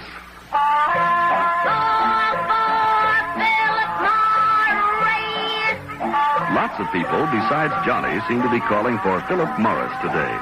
And the reason's pretty simple. They like mildness, but they don't like filters. In fact, more than half the smokers in America prefer cigarettes without a filter. If you're one of this happy majority, then Philip Morris is the cigarette for you. You get a full helping of flavor with today's Philip Morris. It gives you a robust flavor that tastes good every time you smoke. And you get it without a filter, and you get it mild. So if you like mildness, but you don't like filters, remember this suggestion from Johnny. Call for Philip Morris. Philip Morris, in pack or box. Pick up some next time you shop. The New York Giants have the ball on their own 10-yard line. It'll be 2nd down and 5 to go when play is resumed, as we're still in the timeout period. The New York Giant defensive team has, in addition to Kent Kevich, Morzaleski, and Uso and Greer at right tackle. Uso's been going most of the way. Robustelli at the right end. The linebackers, Farley and Livingston and Huff. Here they go again, however, 2nd and 5. And moving with that ball to about the 9-yard line comes Phil King, who's been operating at fullback.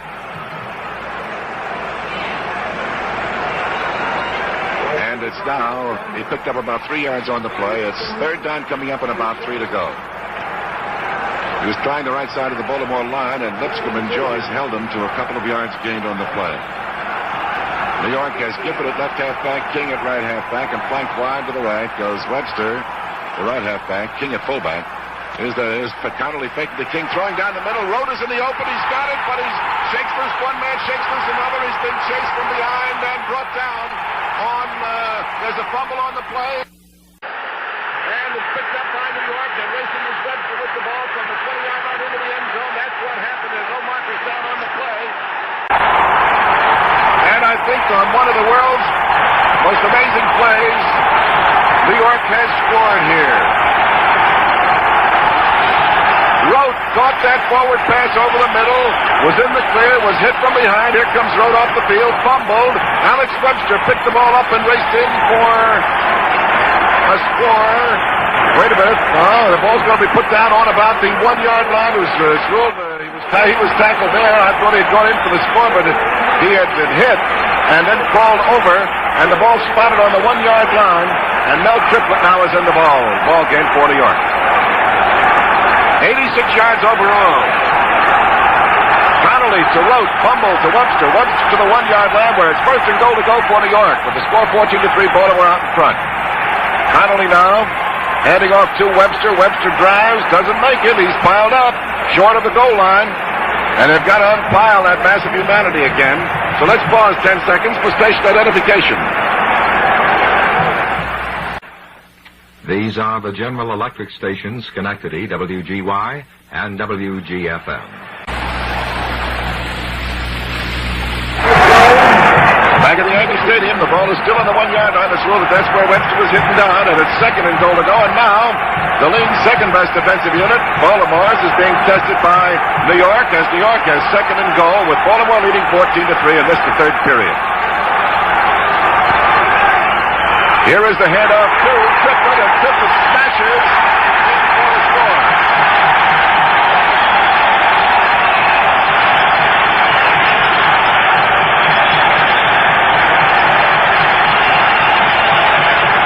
New York now has 9 points. Baltimore has 14. 14-9, 90 yards in 5 plays. New York went with 3 minutes, 45 seconds to go in the 3rd period, and here, trying for the extra point, is Summerall. Summerall's kick is good, and the score becomes 14-10. And with New York taking time out now, the score is Baltimore 14 and New York 10.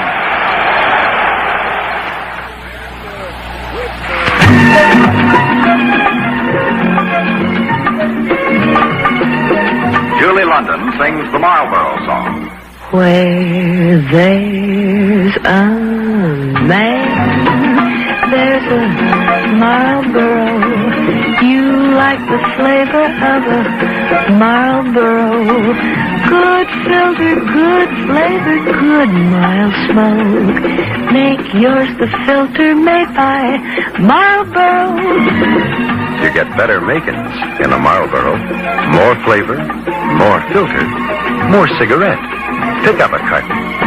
You get a lot to like with a Marlboro filter, flavor, flip-top box. You get better makings in a Marlboro. More flavor, more filter, more cigarette.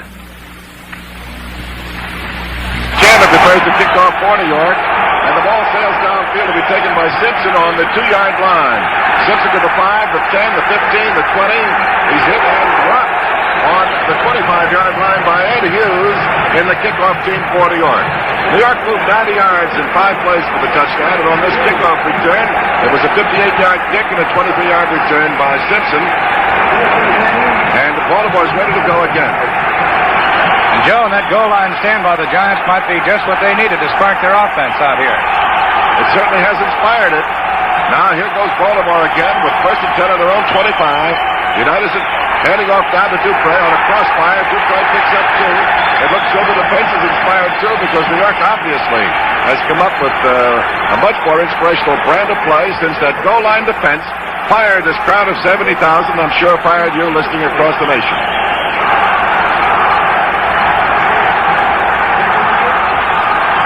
Gatkevich, Modzaleski, and Huff stopped Dupre on that last play, held him to a 2-yard gain at 2nd and 8 to go. Ball on the 27-yard line of Baltimore with New York trailing by 4 now. New York, Baltimore leads 14-10. Third period has 2:45 left to go as Unitas was back to throw. Rush, he's hit, down, and dropped for a loss on the 19-yard line to the 20-yard line. With Dick Modzaleski following up the high rush of Jim Gatkevich on the left side, and Modzaleski bringing him down. Modzaleski seems shaken a bit, but he's all right. He shakes it off and steps right back into place.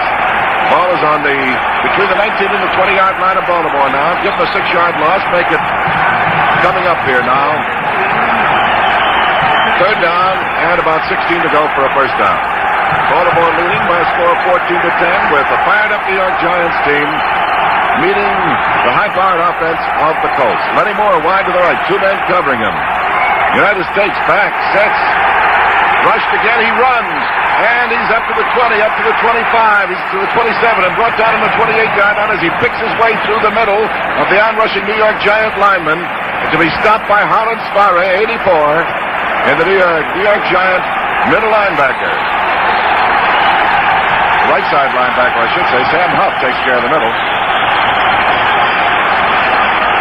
2 minutes left to go now.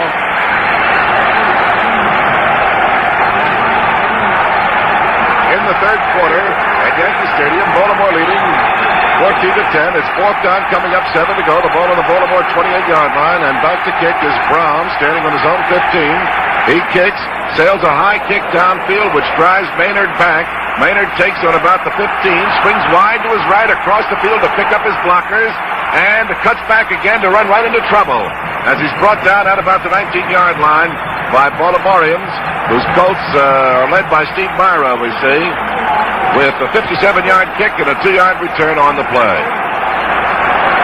Now let's see whether that high emotional supercharge of the New York Giant team, which seemed to be taken by them, as Bill McColgan pointed out, when their goal line defense stymied the Baltimore Colts, is going to stay alive. They moved 90 yards in 5 plays to the last, their only touchdown, their first touchdown of the game. Summerall kicked a 36-yard field goal early in it. Here, springing wide and reversing his field on the play to be stopped by Gino Marchetti goes Alex Webster. And he picked up few yards on it, not many. He started to his left, then came back to his right. To be brought down by Marchetti, the left end, who saw him reverse his field. Racing into the ball game is McAfee, Ken McAfee, in reserve at one of the offensive ends. McAfee is at left end. Split wide to the left is Gifford, leaving Triplett and Webster back. And Connolly goes back to throw on 2nd down, throws. It's good to Stelker. Stelker is grabbed as he makes the hook catch by Tosef. Carl Tosef in the secondary of Baltimore on the 40-yard line of New York, the 41, right on the 40-yard line of New York. Where it's a first down for New York and 10 to go. A 17-yard gain on that hook pass to Stelker. So we've come to the end of the 3rd quarter. That's the end of the 3rd quarter. The score is Baltimore 14 and New York 10. This portion of today's game has been brought to you by Philip Morris. If you like mildness but don't like filters, call for Philip Morris. The 4th quarter will be brought to you by the High Grade Food Products Corporation. Hello, this is Regis Toomey speaking for High Grades. While you're enjoying the game today, I hope you're also enjoying some High Grades all-beef Frankfurters. The juiciest, tastiest Franks of all. They're all beef through and through. High Grades all-beef Frankfurters. Hot dog. Joe Boland with Bill McCogan at Yankee Stadium in New York City, where the New York Giants have fired back into the ballgame after trailing 14-3 at halftime. A 90-yard drive in 5 plays, the key play of which was a forward pass to Kyle Rote, which he caught over the middle, carried for about 10 more yards, fumbled, and then the play covering 86 yards in all. Alex Webster picked up the ball and raced to the 1-yard line of Baltimore. We thought for a moment he was tackled and hit as he thought to us he crossed the goal line. But obviously we were in error in looking at it because his knee touched the ground at about the 1. And then the touchdown was smashed over by Triplett. Triplett has now been, or King is now in the ball game. Gifford is out.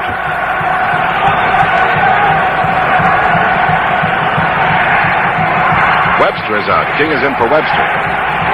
For New York. And it's 1st and 10 to go for New York. The ball on the 40-yard line of the Giants as we start the final period here with the score 14-10. All backs in now. King at right half. The handoff here. No, Connolly fakes twice, throws down the middle, and Stelter's open. He's got it, and he makes the catch. His finally tackled from behind on about the 15-yard line of Baltimore by Andy Nelson as Bob Stelter of Bowling Green, lives in Marion, Ohio, caught a forward pass that moved the ball 45 yards deep into Baltimore territory to the Baltimore 15. He caught 24 during the year for 5 touchdowns, 460 yards. Joe, I don't know who was supposed to cover Stelter on that play, but he certainly outmaneuvered him. He was out there all alone. Again, all backs in, a tight T for New York. Again, Connolly back to throw. 1st and 10 from the 15, throws, hits, and it's good to Gifford, and Gifford goes in for the score. Gifford scores, and New York goes in front 16-14.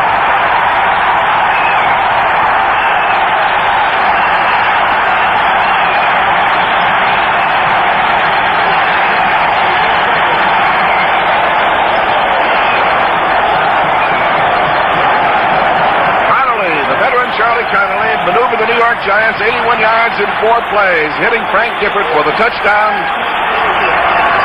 For the touchdown. And now it's Summerall kicking the extra point. It's good. And the score becomes New York out in front here with New York taking time out now. The score is New York Giants 17 and Baltimore Colts 14.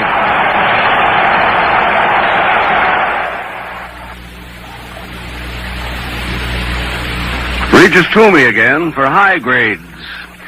You know there's a difference in meats. Take a high grades West Virginia brand deluxe ham. It's different. Here's why. High grades takes the choicest whole hams and cures them by their own exclusive sweetenizing process. Then high grade trims the skin and excess fat and removes the shank bone. Each ham is then smoked over hickory fires until that smoked-in goodness seeps through center deep. Boy, oh boy. So every slice is center cut in size, sweet, juicy, and tender, never salty. And best of all, because there's no skin, no excess fat, no shank bone, you pay for only the heat of the ham. Try a High Grades West Virginia brand deluxe ham this weekend for the finest quality made by High Grade. High Grade also makes the famous Jordan ham, Virginia's finest. New York is prepared to kick off as the Chandler runs up, kicks. Lyles and Simpson are back for Baltimore. They drive Simpson back into the end zone, and he takes the ball, puts one knee down, and takes the automatic touchback, which will give Baltimore the ball 1st and 10 on their own 20. And New York now is out in front 17-14 with brilliant play in the 3rd period, and so far 55 seconds into the final period that has given New York a down-the-stretch drive that is for 2 touchdowns and the lead in the ball game. Now Baltimore sends Raymond Berry wide to the left, flanks Sonny Moore wide to the right. Johnny Unitas keeps Amici and Dupre back to run. 1st and 10 for the 20. Unitas throws to Moore. It's good. He makes the short look-in catch and is down after a short gain on the play to about, it's not too short of that. He must have picked up a 1st down about 11 yards as he twists and turns with Emlyn Tunnell finally bringing him down in the New York secondary. He's been playing 11 years for New York, and he, like Unitas, cost New York nothing. He just walked into the Giants' office one day and said, "Give me a look." And they did, and he's been playing with them for 11 years. He graduated from Iowa. First and 10 now on the 31-yard line of Baltimore as Unitas gets back, throws again, and it's good to Berry. Berry trying to outmaneuver the New York Giant defender, is wrestled to earth on the 44-yard line by Patton, Jimmy Patton, who was covering him on the play. Berry pivoted, hooked in front of Patton. Patton could not block the reception of the pass without fouling him, and he wrestled him down to earth on the 44-yard line of Baltimore. Baltimore on the move now. It's another first down. And Baltimore now trailing 17-14 or striking it. Moved their own 20 and 2 forward pass plays with Johnny Unitas motioning now for silence. The 70,000 fans just respond by raising the hubbub still higher, a few more decibels. And Ron Gibbs takes an official timeout to quiet things down and give Baltimore a chance to hear their signal. Lenny Moore comes back from his wide flanker position to rejoin the huddle. And Baltimore now is on the Colts 44, first and 10 to go with New York leading by a score of 17-14 and just 2 minutes gone of the final period. Here we go, ready to go again. Moore flanked wide to the right. 2 men out there covering him, Livingston and Crow for New York. Unitas back to throw again. Sets, looks, fakes, throws. It's incomplete. Aimed to L.G. Dupre. He was getting a hard rush on the play from Frank Uso and from Modzaleski, the two tackles in the New York line. Rosie Greer, who started, has a bruised knee and a bruised arm. And early in the ball game, Baltimore on their running plays were picking on that side, figuring that Greer, normally at his peak as a tremendous defensive tackle, would not be strong. And Jim Lee Howell countered by removing Rosie from the lineup and placing Frank Uso, a first-year man from Minnesota, at defensive right tackle. All right, it's second down coming up. 10 to go. The ball on the 44 of Baltimore. Unitas goes back to throw again. Runs and is hit and brought down by Uso. Frank Uso, of whom we were speaking as the play started. On the 45-yard line, holding him to a 1-yard gain.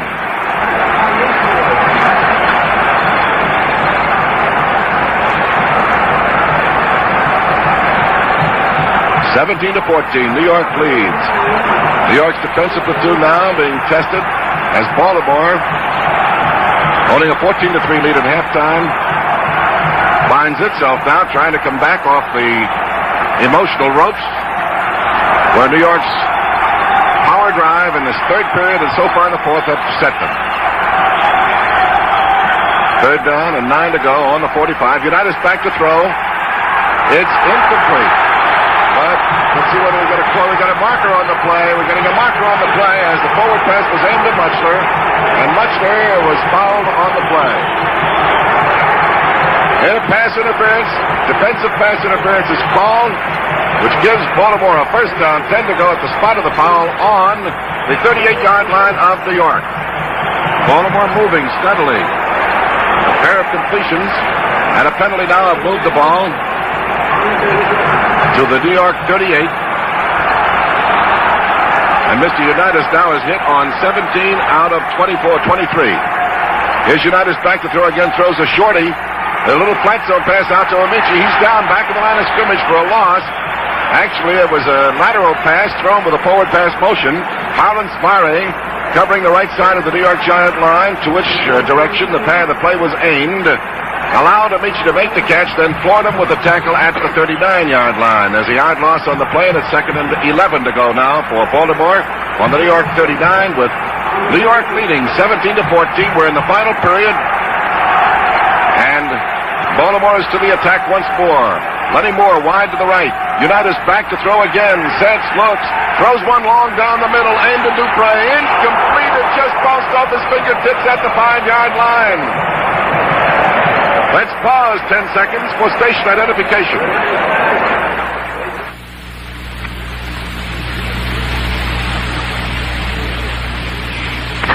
WGY, WGFM, Schenectady.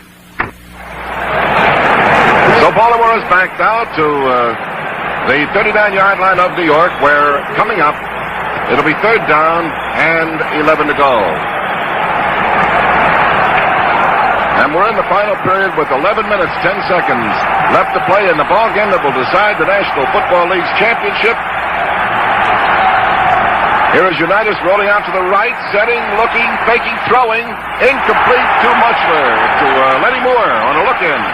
Lenny Moore cutting in from his flanking position, found Emlyn Tunnell fighting him for the ball and batting it out of his hands. Emlyn Tunnell, the veteran from New York. Now we get the kicking team in. We're going to get a field goal try from the 46-yard line by the long-range expert for Baltimore, Bert Rescheshire, with Shaw holding on the 46-yard line of New York. 4th down and 11 to go. Here's the try for the field goal by Bert Rescheshire. The kick, sailing high in the air. Ron Gibbs, the referee, says it's no good. And sweeping onto the field come the members of the New York Giants offensive platoon as the defensive platoon once more gets an ovation as it leaves the field for New York, with the Giants leading 17-14. And New York goes over to the attack with the ball. New York's on the Giants' 20-yard line. New York has completed 11 out of 17 passes now. There have been 4 fumbles on the part of New York early in the ball game. 2 by Baltimore. But these two teams have settled down now. And here's Connolly handing off to King at right halfback, swinging wide to his left. And the big speedster from Vanderbilt is brought down on the far side of the field by Marchetti, with Lipscomb joining in the chase and bringing him down after about a 4-yard pickup to the 24-yard line on a wide sweep. Bill King is at right halfback. Triplett is at fullback. Gifford is at left halfback. Connolly at quarterback for New York. Rote at left end. Schnelker at right end. No, McAfee's at left end now. Connolly now is 6 for 7 on forward passes in the second half. 2nd and 6. Connolly's back to throw. Does throw. It's good to McAfee, and McAfee races upfield for a first down on the 38-yard line of New York, with the tackle made by Ray Brown at right safety for Baltimore. Ken McAfee, who's putting in for Kyle Rote at left end, made the catch for a first down, and now that's 7 for 8 for Charlie Connolly in this second half. The 38-year-old veteran, the venerable Mr. Connolly from Mississippi, has found his touch in the second half to this point. 9:45 left to play in the ball game. New York leading 17-14. First down for New York. Hand off to Gifford. Stop with a marker down on the play and a loss on the play. Back to the 36-yard line. Ray Krause driving through, brought him down just as he made the handoff was made by Connolly to Gifford, back of the line of scrimmage. Now let's see what the mark is for. Offside against New York. The Baltimore Colts refused the penalty. Ron Gibbs, the referee, giving signals to both sides of this jam-packed Yankee Stadium. That loss resulted in a 3-yarder back to about the 36-yard line of New York, where it's 2nd down and 13 to go for the Giants. McAfee flanks wide to the right. King flanks wide to the right, and McAfee to the left. Connolly back. Draw to Triplett. Triplett swinging wide to the left. Races across the 40 up to almost the 44-yard line before he's brought down on the play, with Milt Davis, right corner man for him, bringing him down. Gifford giving him a beautiful block on the play. On the draw play, Connolly dropping back, hands off to the fullback Triplett, who waits for the handoff and then smashes. Normally he hits from tackle to tackle, but they're working the draw with Triplett taking one step towards the middle of the line, then sweeping wide to his left. And he moved that ball to the 44-yard line of New York, where it's now 3rd down and 4 to go. New York's ball. Hand off here to Gifford. Sweep to the right. And Gifford cuts back, driving for the first down, and makes the first down as he crosses the 50-yard line and gets down to the 46-yard line of Baltimore before Carl Tosseff brings him down with the assistance of Steve Myra in the Baltimore defensive unit. Marchetti at left end, Krause at left tackle, Lipscomb at right tackle, Joyce at right end in the 4-man line for Baltimore. Pullington back up the left side. Myra back up the right side. Shinnick in the middle. Here's a handoff on 1st and 10 with the ball going to Gifford, and Gifford slashes over the middle to a gain of about 3 to 4 yards. And again, Ron Gibbs indicates by timeout. He wants to unpile things, get a good look at this ball. Ball spotted. He says start the clock again. Ray Krause made the tackle on Gifford at about the 42-yard line of Baltimore. A gain on the play of about 4 yards. Make it 2nd down, 6 to go. Coming up New York's ball, and they're chewing out that clock. 7 minutes, 50 seconds to go. New York leads 17-14. Connolly takes, hands off to King, sweeping wide. He fumbles as the Baltimore scramble for the ball, and the Baltimore recovery, I believe. Looks like Lipscomb, who came in and hit him, forced the fumble.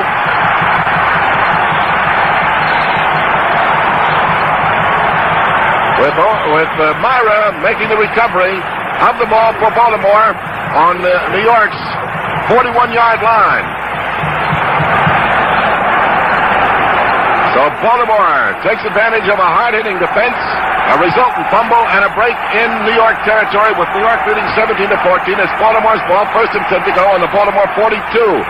United's back on the New York 42. United's throwing a long one downfield aimed at Moore. He's got it along the sideline, but whether he made it inside or out, no, he made it outside. At the 3-yard line, a sensational catch, but just outside. And it goes as a useless pass, an incomplete one, if you will. And the ball is brought back to the 42-yard line of New York. Lyndon Crow was racing down the sideline, battling him for the ball. That's been a great individual battle all day between Livingston, the short man, who jars Lenny Moore and tries to slow him up, and Lyndon Crow, the deep man, who picks him up, 2 men working on him. Earlier in the game, Moore picked up one for about 55 yards down that same sideline. This time he caught it, but it was out of bounds. Now it's second down, 10 to go on the 42-yard line of New York. Baltimore's ball with New York leading 17-14. Again, Unitas calls for silence. Again, he gets the rousing responsive yells.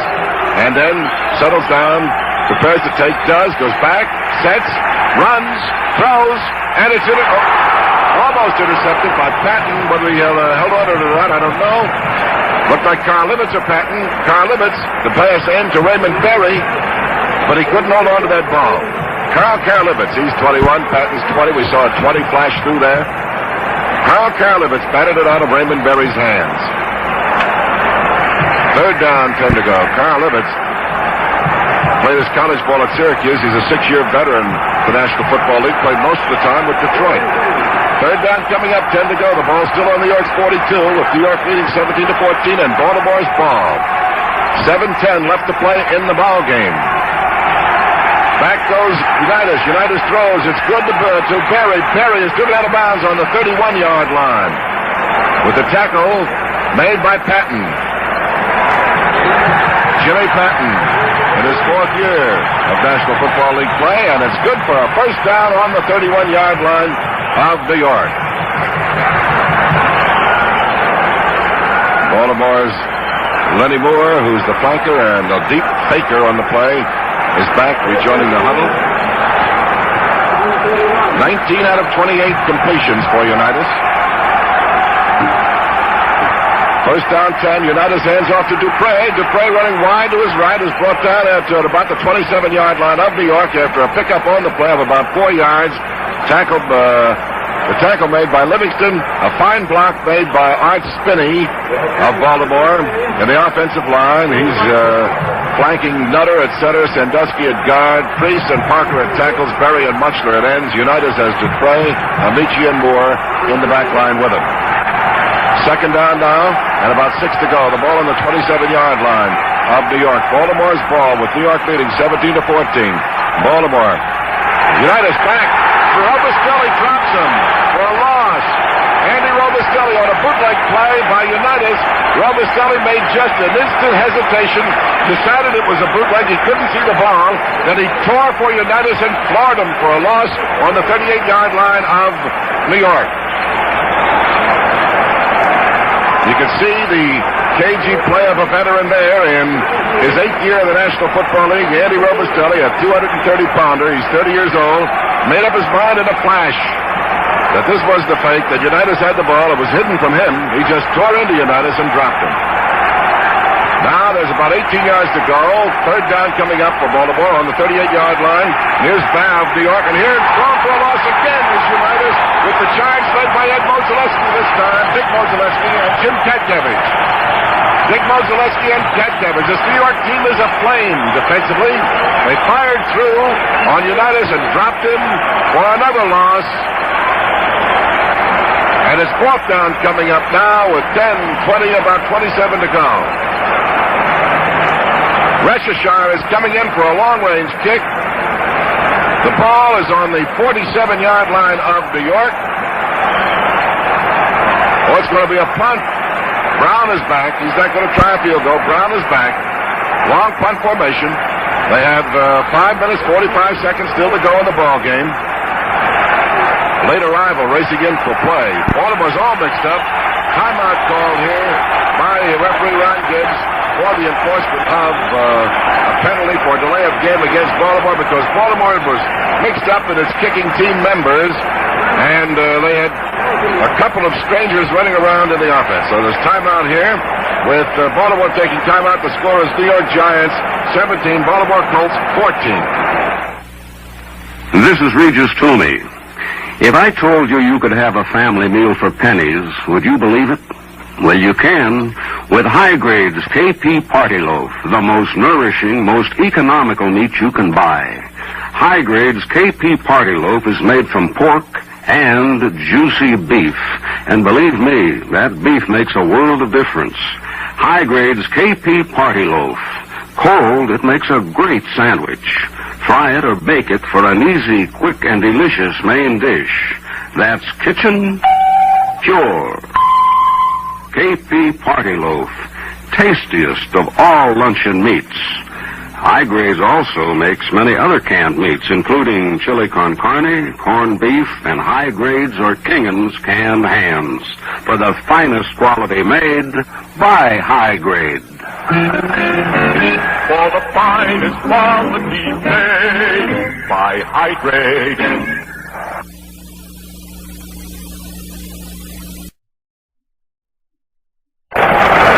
Joe Bowler with Bill McColgan at the Yankee Stadium in New York, where New York is leading 17-14. Baltimore has the ball. Fourth down and 27 to go. They're kicking. Brown is back on his own 40. He kicks, sails one down into the corner. Patton goes back for it, takes and catches it on the 5, starts upfield to the 10, the 15. Driven out of bounds across the field. There's Jimmy Patton, who was one of the two safety men with Emlentonell on the play. And New York has the ball with 5.5 minutes to go now. The ball on the New York 19-yard line. 38-yard kick and a 10-yard return. Here comes this ovation for the defensive team coming off the field for New York.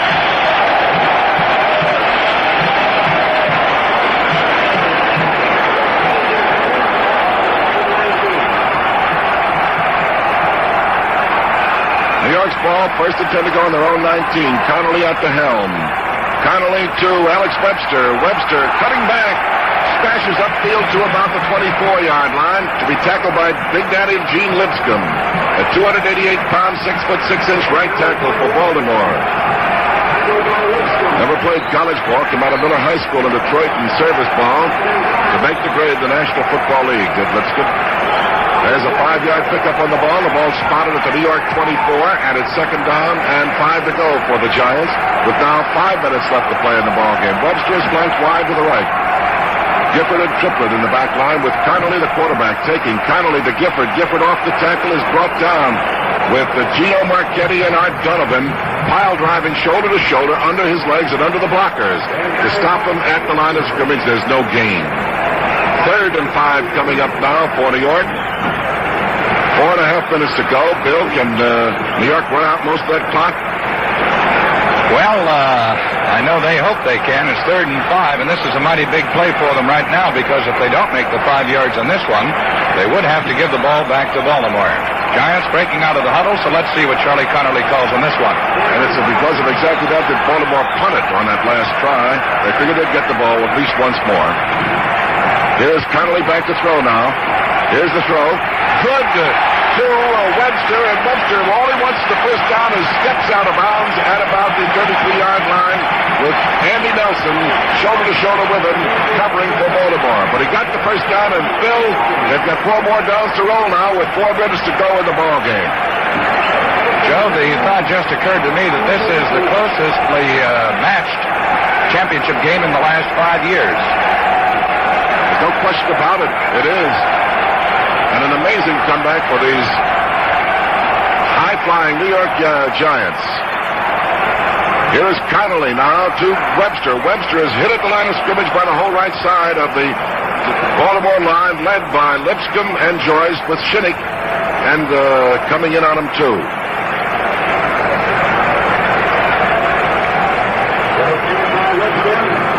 Gain of about, call it no gain. They maybe picked up a half yard.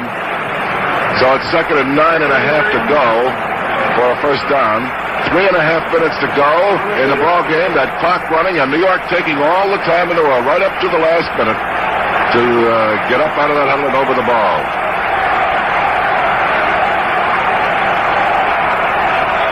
Hand off to Gifford. Gifford off the tackle. Smashes to about the 40-yard line with a tackle made by Carl Tossup in the secondary. And Art Donovan from the side and Gino Marchetti from the side. As Tossup hits it from in front with the nose of the ball almost on what it is on the 40-yard line of New York. The gain on the play of about 6 yards. And it's third down coming up now. And make it about 4 to go for a first down. Just a shade under 4 to go for a first down for New York.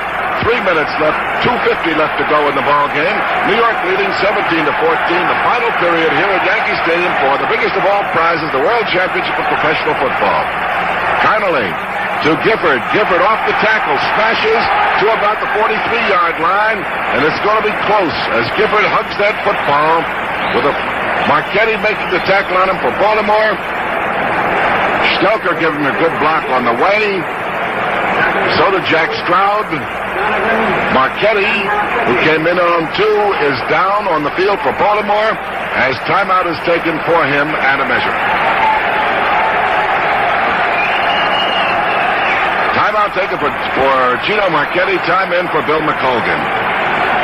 Well, Marchetti has been chasing Charlie Connolly throughout much of the afternoon, but we see that Connolly goes over to see what is wrong with Gino as the Baltimore trainer comes out on the field. 2 minutes and about 32 seconds. That's unofficial time, of course. The official time kept right on the playing field by the back judge. But the clock shows 2 minutes and some 32 seconds. And this is a mighty important measurement coming up right now.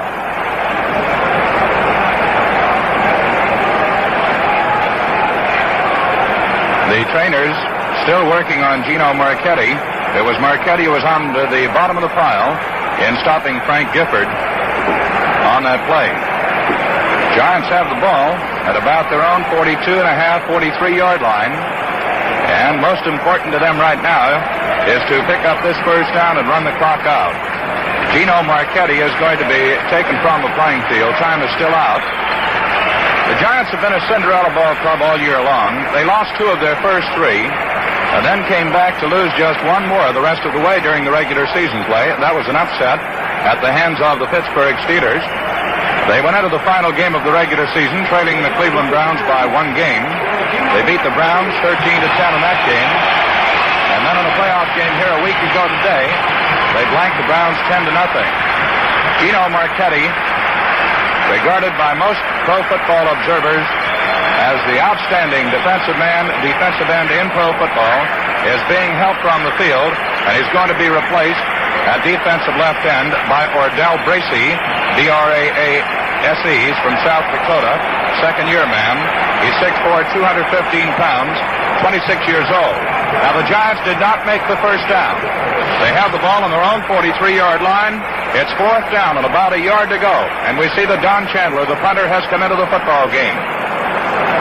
So the Colts will get the ball once more with 2 minutes and some 30 seconds left. And, Joe, it looks like this one's going right down to the wire. It's not only going down to the wire, but the Giants have tremendous confidence in their defensive platoon. They're not going to take a chance on making that 4th and 1. They're going to kick. Baltimore will have 1 more chance at least with the ball, as you say, and there's a possibility that Baltimore might tie this up at 17-17, and we might see a sudden death, but that's only a might. Chandler back to kick. We've got Retchishar back and Dupre back, or Tossup back, as the double safety man for Baltimore. 2 veterans, 2 sure catchers of the ball. There's the kick by Chandler, a high one coming downfield. Tossup signals for a fair catch, makes it, and grabs that ball on about the 15-yard line of Baltimore. And in troops the defensive platoon for New York. In comes the offensive group for Baltimore. And that kick by Chandler was just a shade under his season-long average, 43 yards.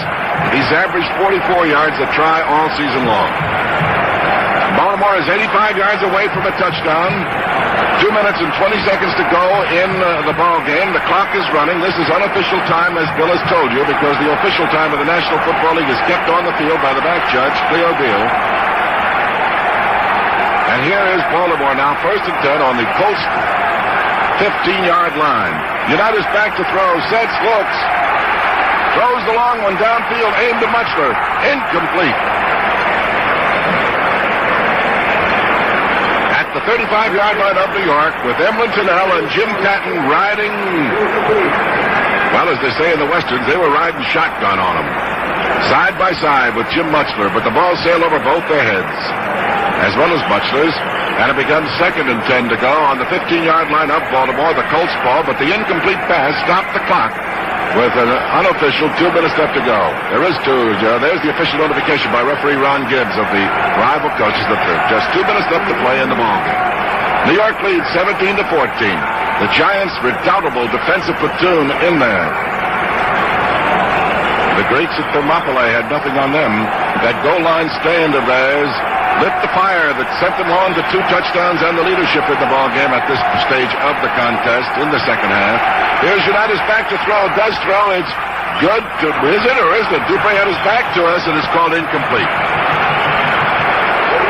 Long gone Dupre, covered by Carl Karalevitz for New York. Turned his back on Karalevitz and us.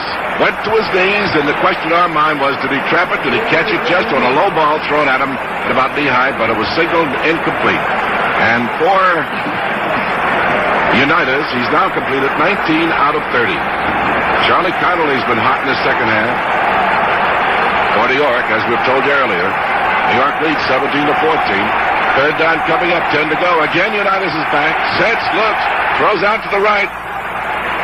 Good, too, is flanker man Moore, I believe. Lenny Moore on the far side of the field. Yes, he's tackled instantly as he makes the catch by Lyndon Crow at about the 25-yard line, or thereabouts. And it is a 1st down for Baltimore. That's all he was looking for.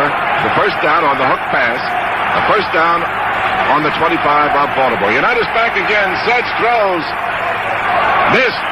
Aiming it at Berry. Covered by Karalevitz for New York. No, aimed at Dupre, we see. Who had flanked out to that side, the left side of the Baltimore offense. Stops the clock with 1:15 to go unofficially. New York leads 17-14. Baltimore here frantically trying to hit on a long one or hit Lenny Moore or one of their good open field men. That's why they've been aiming at Dupre and at Moore to give them a chance to run for the counter. Here's Berry flanked wide to the left now. Dupre is back with Amici, and Moore is flanked wide to the right. It's 2nd and 10 from the 25 of Baltimore. Back goes Unitas to throw. Sets, throws. It's good to Berry. Berry in the middle of the Giant secondary. Shakes one man off, shakes another. Is finally caught up with at about the 50-yard line and down at the 50-yard line by Sam Huff, the middle linebacker, and that Giants defensive platoon. A 25-yard gain has moved that ball to the 50-yard line, where it's Baltimore's ball. 1st and 10, and Baltimore here takes timeout. New York leads 17-14. We have 1 minute and 5 seconds remaining unofficially on the clock, and we've got time for your observations, Bill. Well, Joe, you're quite familiar with what 1 minute and 5 seconds means in the National Football League. You can do plenty in that time, and right now I know what John Unitas and Weed Eubank would like to do. If not go all the way, they certainly would like to pick up another 10 or 20 yards and get in position for a field goal. And if that did happen, and they came through with a field goal for the first time in the history of the National Football League, we would witness a sudden death playoff. And in case you're not familiar with the ruling on such a thing, if this game at the end of regulation time was tied, then there would be a 3-minute delay. There would be a toss of the coin and a new kickoff, and the first team to score would then be declared the winner. If they went through a first period without score, then there would be a brief intermission, and they would go right back into play again. The ball is on the 50-yard line. Slightly better than a minute to play. The whistle blows. Time is back in as the Colts start to huddle. So here again is Joe Bolden. And here are the Colts to the line of scrimmage with Berry flanked wide to the left and Moore flanked wide to the right. You notice that quarterback has Amici and Dupre back as the potential running backs, but he's interested in the long strike. First and 10 to go on the 50. He fakes, throws to Perry. Perry shakes off one man. Karlivitz is tackled by another at the 35-yard line of New York. With the tackle made by Cliff Livingston, coming back from his left side linebacking spot. And Perry moves out to the flanker again. Baltimore lines up quickly. And it's now first and 10 to go on the 35-yard line of New York as Baltimore tries to strike once more with 40 seconds left. United's back to throw, does throw. It's good to Berry. Berry shakes loose from one end to the 20, the 15. He's down on the 13-yard line. Ray Berry brought down here by Harlan Sparry. And here comes the field goal team in for, with 20 seconds to go for Baltimore, I believe. We're getting a whole change in personnel, and we may get that field goal with 15 seconds to go. The clock's running. Myra's going to kick from the 19, which would tie it up and send it into sudden death. There's the kick, and the kick by Myra is good, and the game is tied with 7 seconds to go. 17-17 as Myra kicks one from the 19-yard line. Thereabouts, and we have 7 seconds to go, and the clock is stopped. And the score is tied at 17-17. Baltimore started on their own 14. They passed to Muchler, passed to Dupre, were no good. Then Unitas hit Moore for 25, missed to Dupre. Then he hit Berry for 25 to the 50-yard line. Hit Berry for 15 yards to the 35. Hit Berry again for 21 to the 14. And Myra kicked the field goal from the 20. Joe, with just seconds to go, if the Giants don't run back this kickoff for a touchdown for the first time in history, we're going to say, and now going into the 5th period of a football game. That's right. We will. Let's see what happens on this kickoff, though, because there's still 7 seconds to go, and I know it's a cliche, but you've just seen it. Anything can happen here. King and Maynard are back, the two Swifties. Regishar will kick off for Baltimore. Phil King, a first-year man from Vanderbilt, and Don Maynard from Texas Western, a first-year man, are both great sprinters, both speed burners, and they're back as the double safety men for New York.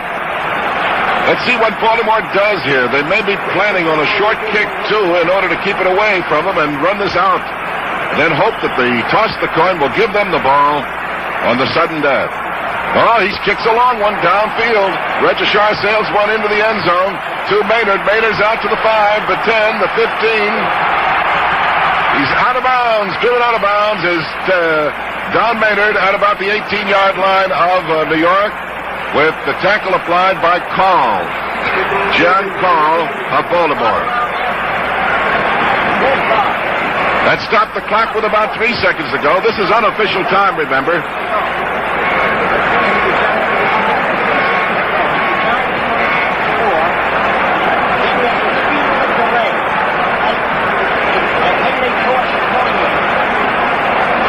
These New York Giants were down 14-3 at halftime, bounced back with a touchdown to make it 14-10 at the third quarter, went ahead 17-14 in the final period, and Baltimore bounced back with an 84-yard drive to tie it up on a 20-yard field goal. And here Bracey and Krause throw back Gifford as the gun. Let's see. Well, that gun did sound. Yes, we've come to the end of regulation time, the end of the game, and the score is tied at 17-17, and we're going to see the first application in history of the sudden death rule. We'll have 3 minutes of rest here before the players comes back again. With timeout, the score is New York Giants 17 and Baltimore Colts 17. This is Regis Toomey. Say, New Year's Eve is just hours away. Having a party at your house? Well, High Grade makes it possible for you to have a feast without the fuss. Here's how. Fix an appetizing platter from the more than 50 different kinds of high-grade sliced meats, the tastiest of all sliced meats. And they're packed in saran or vacuum wrap to keep them fresh till you're ready to serve them. For an extra treat, make a delicious chipped beef spread or dip using High Grade's new smoked sliced beef. When you're shopping tomorrow, get plenty of High Grade's delicious sliced meats and the new High Grade smoked sliced beef for the finest quality made by High Grade. In some areas, the same fine High Grade products are sold as Kingan's or Karsten's High Grade. For the finest quality made by High Grade. Never before in the history of the National Football League or professional football has there been an extra period and the Giants won the toss, and they're going to receive. A most historic moment in football history. The New York Giants won the toss.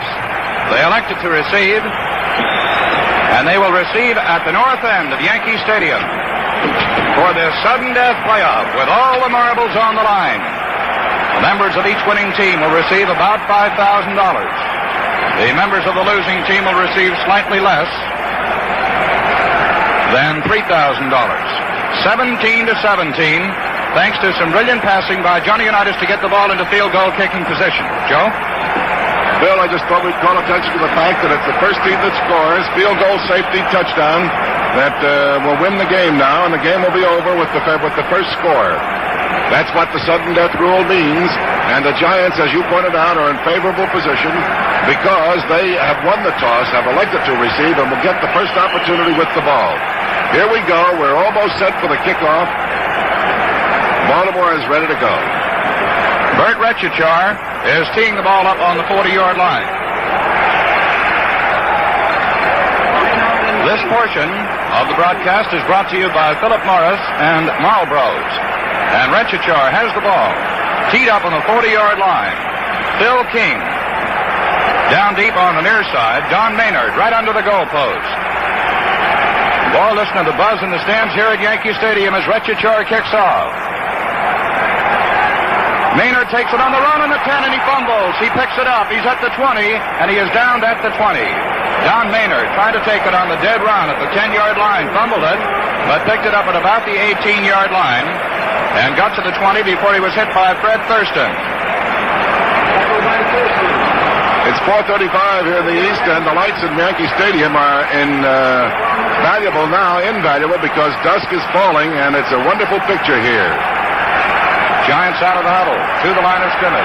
First play in the extra period. Alex Webster flanked out to the right. McAfee at left end is split. Connerly calls the signals. He takes, he gives to Gifford. Gifford wide to the right is at the 20, gets to about the 23-yard line. Piled up there by 3 or 4 Baltimore Colts. Number 81, Ordell Bracey, who's in the ball game in place of Gino Marchetti. The ball is spotted at the 24-yard line. So Gifford got 4 yards, and it's second down and 6 yards to go. The New York backfield, Connerly at quarterback.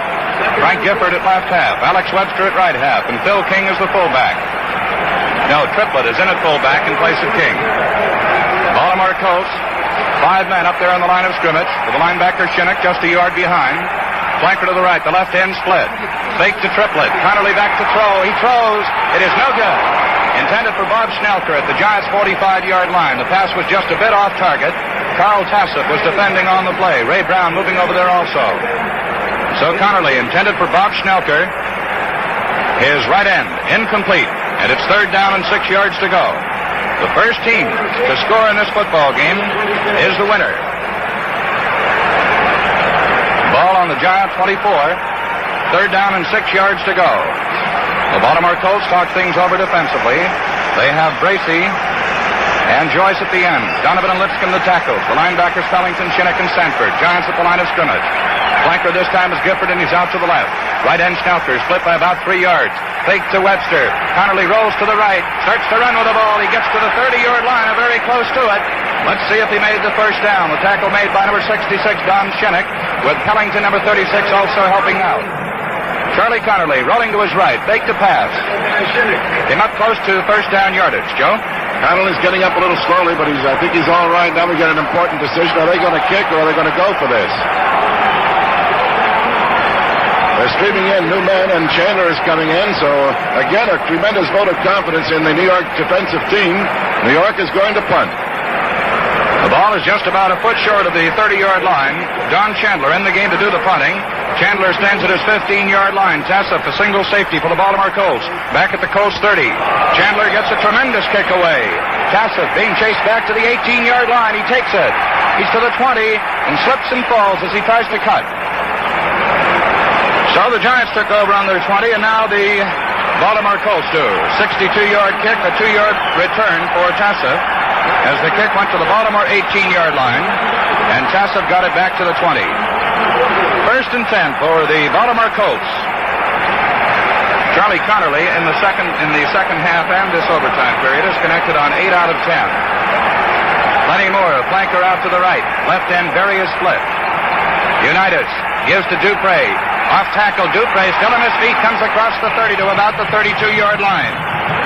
Frank Uso, who has played a tremendous game for the New York Giants in place of the injured Roosevelt Greer, was in on the tackle that time. But Dupre goes from the 20-yard line up to the 30-yard line, and there's going to be a measurement. John Unitas up there for the Colts to get a look at it. The chain is stretched out, and it's enough for the first down. The ball nose just over the 30-yard line in Baltimore territory. The Colts are in possession. Their backfield, Unitas at quarterback, Dupre at left half, Lenny Moore at right half. Alan the Horse Amici is at fullback. The ends are Ray Berry and Jim Mutchler. Berry is split at left end. Lenny Moore, the flanker out to the right. He's a couple of yards inside the far sideline. Unitas back to throw. Gets good protection. Throws a long, long one. And it's broken up by Lyndon Crow, intended for Lenny Moore, down inside the New York Giants 25-yard line. Lyndon Crow, veteran of 4 years in the National Football League, trailing Lenny Moore all the way, as the speed boy did not maneuver at all, just set sail down the far sideline, turned on the speed, but he could not get away from Crow, and Crow broke it up. Unitas going for the distance on that one. The pass travels some 60 yards in the air. It is incomplete, and it's second down and 10 yards to go. Baltimore Colts up to the line of scrimmage. Again, Moore is the flanker to the right, and the left end, Ray Berry is split.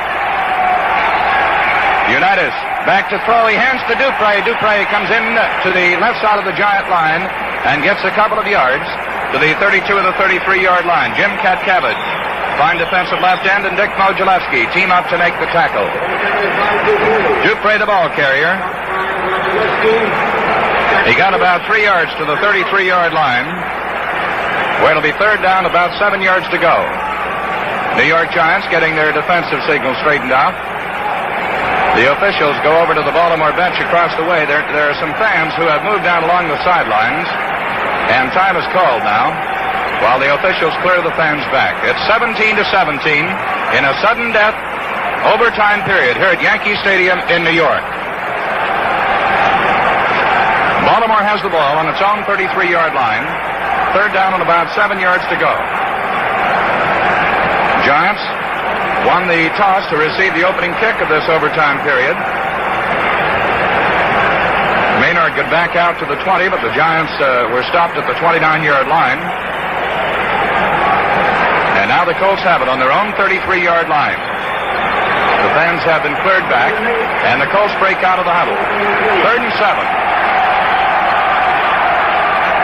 3.5 minutes gone by in the overtime period. Ray Berry, split left end, flanker to the right. Unitas at quarterback calls the signals. He's going back to throw. He throws the flare pass to Amici, the fullback. Amici's at the 40-yard line. Tackled as he gets to about the 41. It's going to be close to another first down.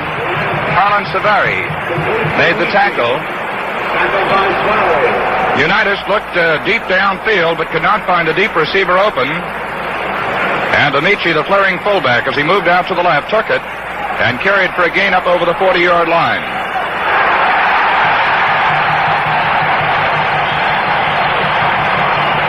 It's enough for another first down. The ball spotted at the Baltimore 41-yard line. Unitas this afternoon has attempted 37 passes, and so far he has completed 24 of them. And the Colts have the ball on their own 41-yard line. First down and 10. Lenny Moore flanked out to the right, the left end split. Unitas gives to Dupre. Dupre swings wide, cuts back in, and gets to just about the 43-yard line. A big pileup over there, and again it's Jim Katcavage, number 75, leading the charge in there for the New York Giants, along with Sam Huff, their great middle linebacker. The ball is spotted close to the 44-yard line. We'll call it the 44, a gain of 3 yards on the play. Second down and 7 yards to go. Second down, 7 yards to go in this pressure-packed football game, 17-7 in a sudden death overtime period. Dupre is a flanker to the left this time. To the right, I should say, with the left end Berry split by a couple of yards. Unitas back to throw. Gets protection. Now it breaks down, and he's dropped back on the Baltimore 37-yard line. Dick Modzelewski crashing through from his left tackle position, along with Frank Yuso, to drop Unitas for a loss. The ball is being spotted at the 36-yard line. Boy, these defensive lines have been tremendous all afternoon. Both teams, Katcavage, Robustelli, Modzelewski, Huff for the Giants, Marchetti, Donovan, Lipscomb, and Shinnick for the Baltimore Colts. The ball back on the 37-yard line. Third down about 15. Unitas calls the signals. He's going back to throw. This time he gets protection. Starts to run with the ball. Now he throws. It's good to Berry. He's at the 45. Tries to battle away from the tackler, Carl Karolevich, but Karolevich holds him at the 43-yard line. Carl Karolevich, the defending back, lost his footing when the end, Ray Berry, made his cut there at the 45-yard line. Karolevich fell down. Berry hauled the pass in and got down to the 44-yard line in New York Giant territory. 20-yard pass. And it's 1st and 10 for the Baltimore Colts on the New York Giant 44. Flanker out to the right, the left end split. The fake to Dupre, the handoff to Amichi's at the 30, the 25, down to the 20-yard line. So the Baltimore Colts have first down, 10 yards to go in the New York Giant 20. It was Jim Patton who saved the day for the Giants. Also in on the stop was Karolevich. The fake to Dupre, the handoff to Alan the Horse Amici, and up the middle he went. Going 24 yards from the 44-yard line to the New York Giant 20. And it's 1st and 10 for the Colts. Lenny Moore, flanked out to the right. The ends are tight this time. Handoff to Dupre, cuts back in, gets to just about the line of scrimmage. Maybe a yard. Sam Huff in there to make the tackle. Emlyn Tunnell also helping out.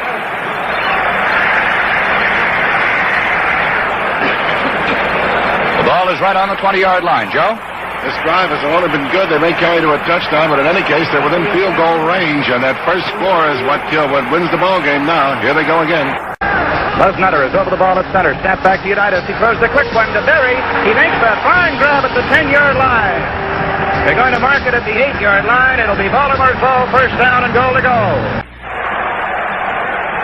The Baltimore Colts tied with the New York Giants 17-17 in the sudden death. Extra period. Have the ball on the 8-yard line. First down, goal to go.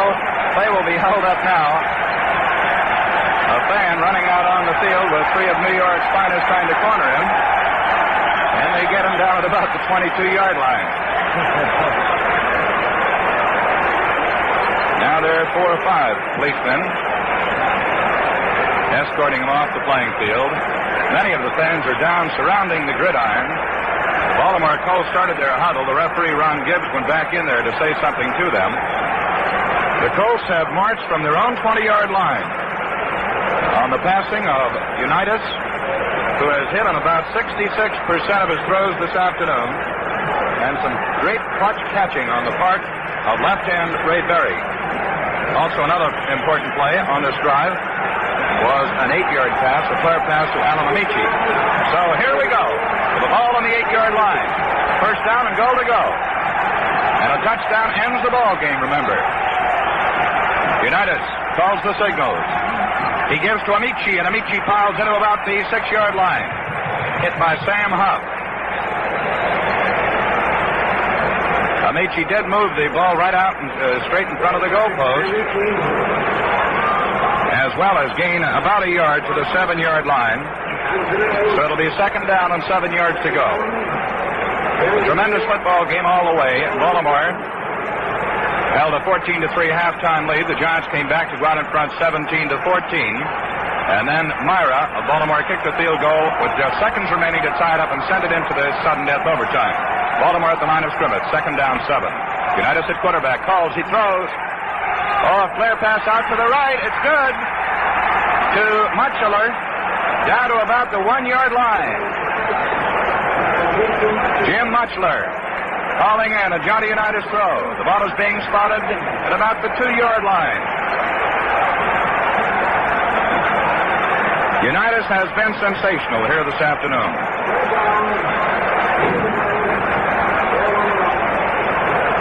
3rd down, about 1.5 yards to go. He is now connected on 27 out of 40. The Colts at the line of scrimmage. Flanker to the right, the ends are tight.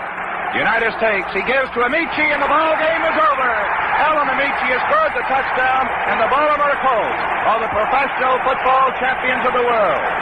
That's the end of the game, the final score. Baltimore 23, the New York Giants 17. We'll be back in a moment with the final wrap-up of today's game.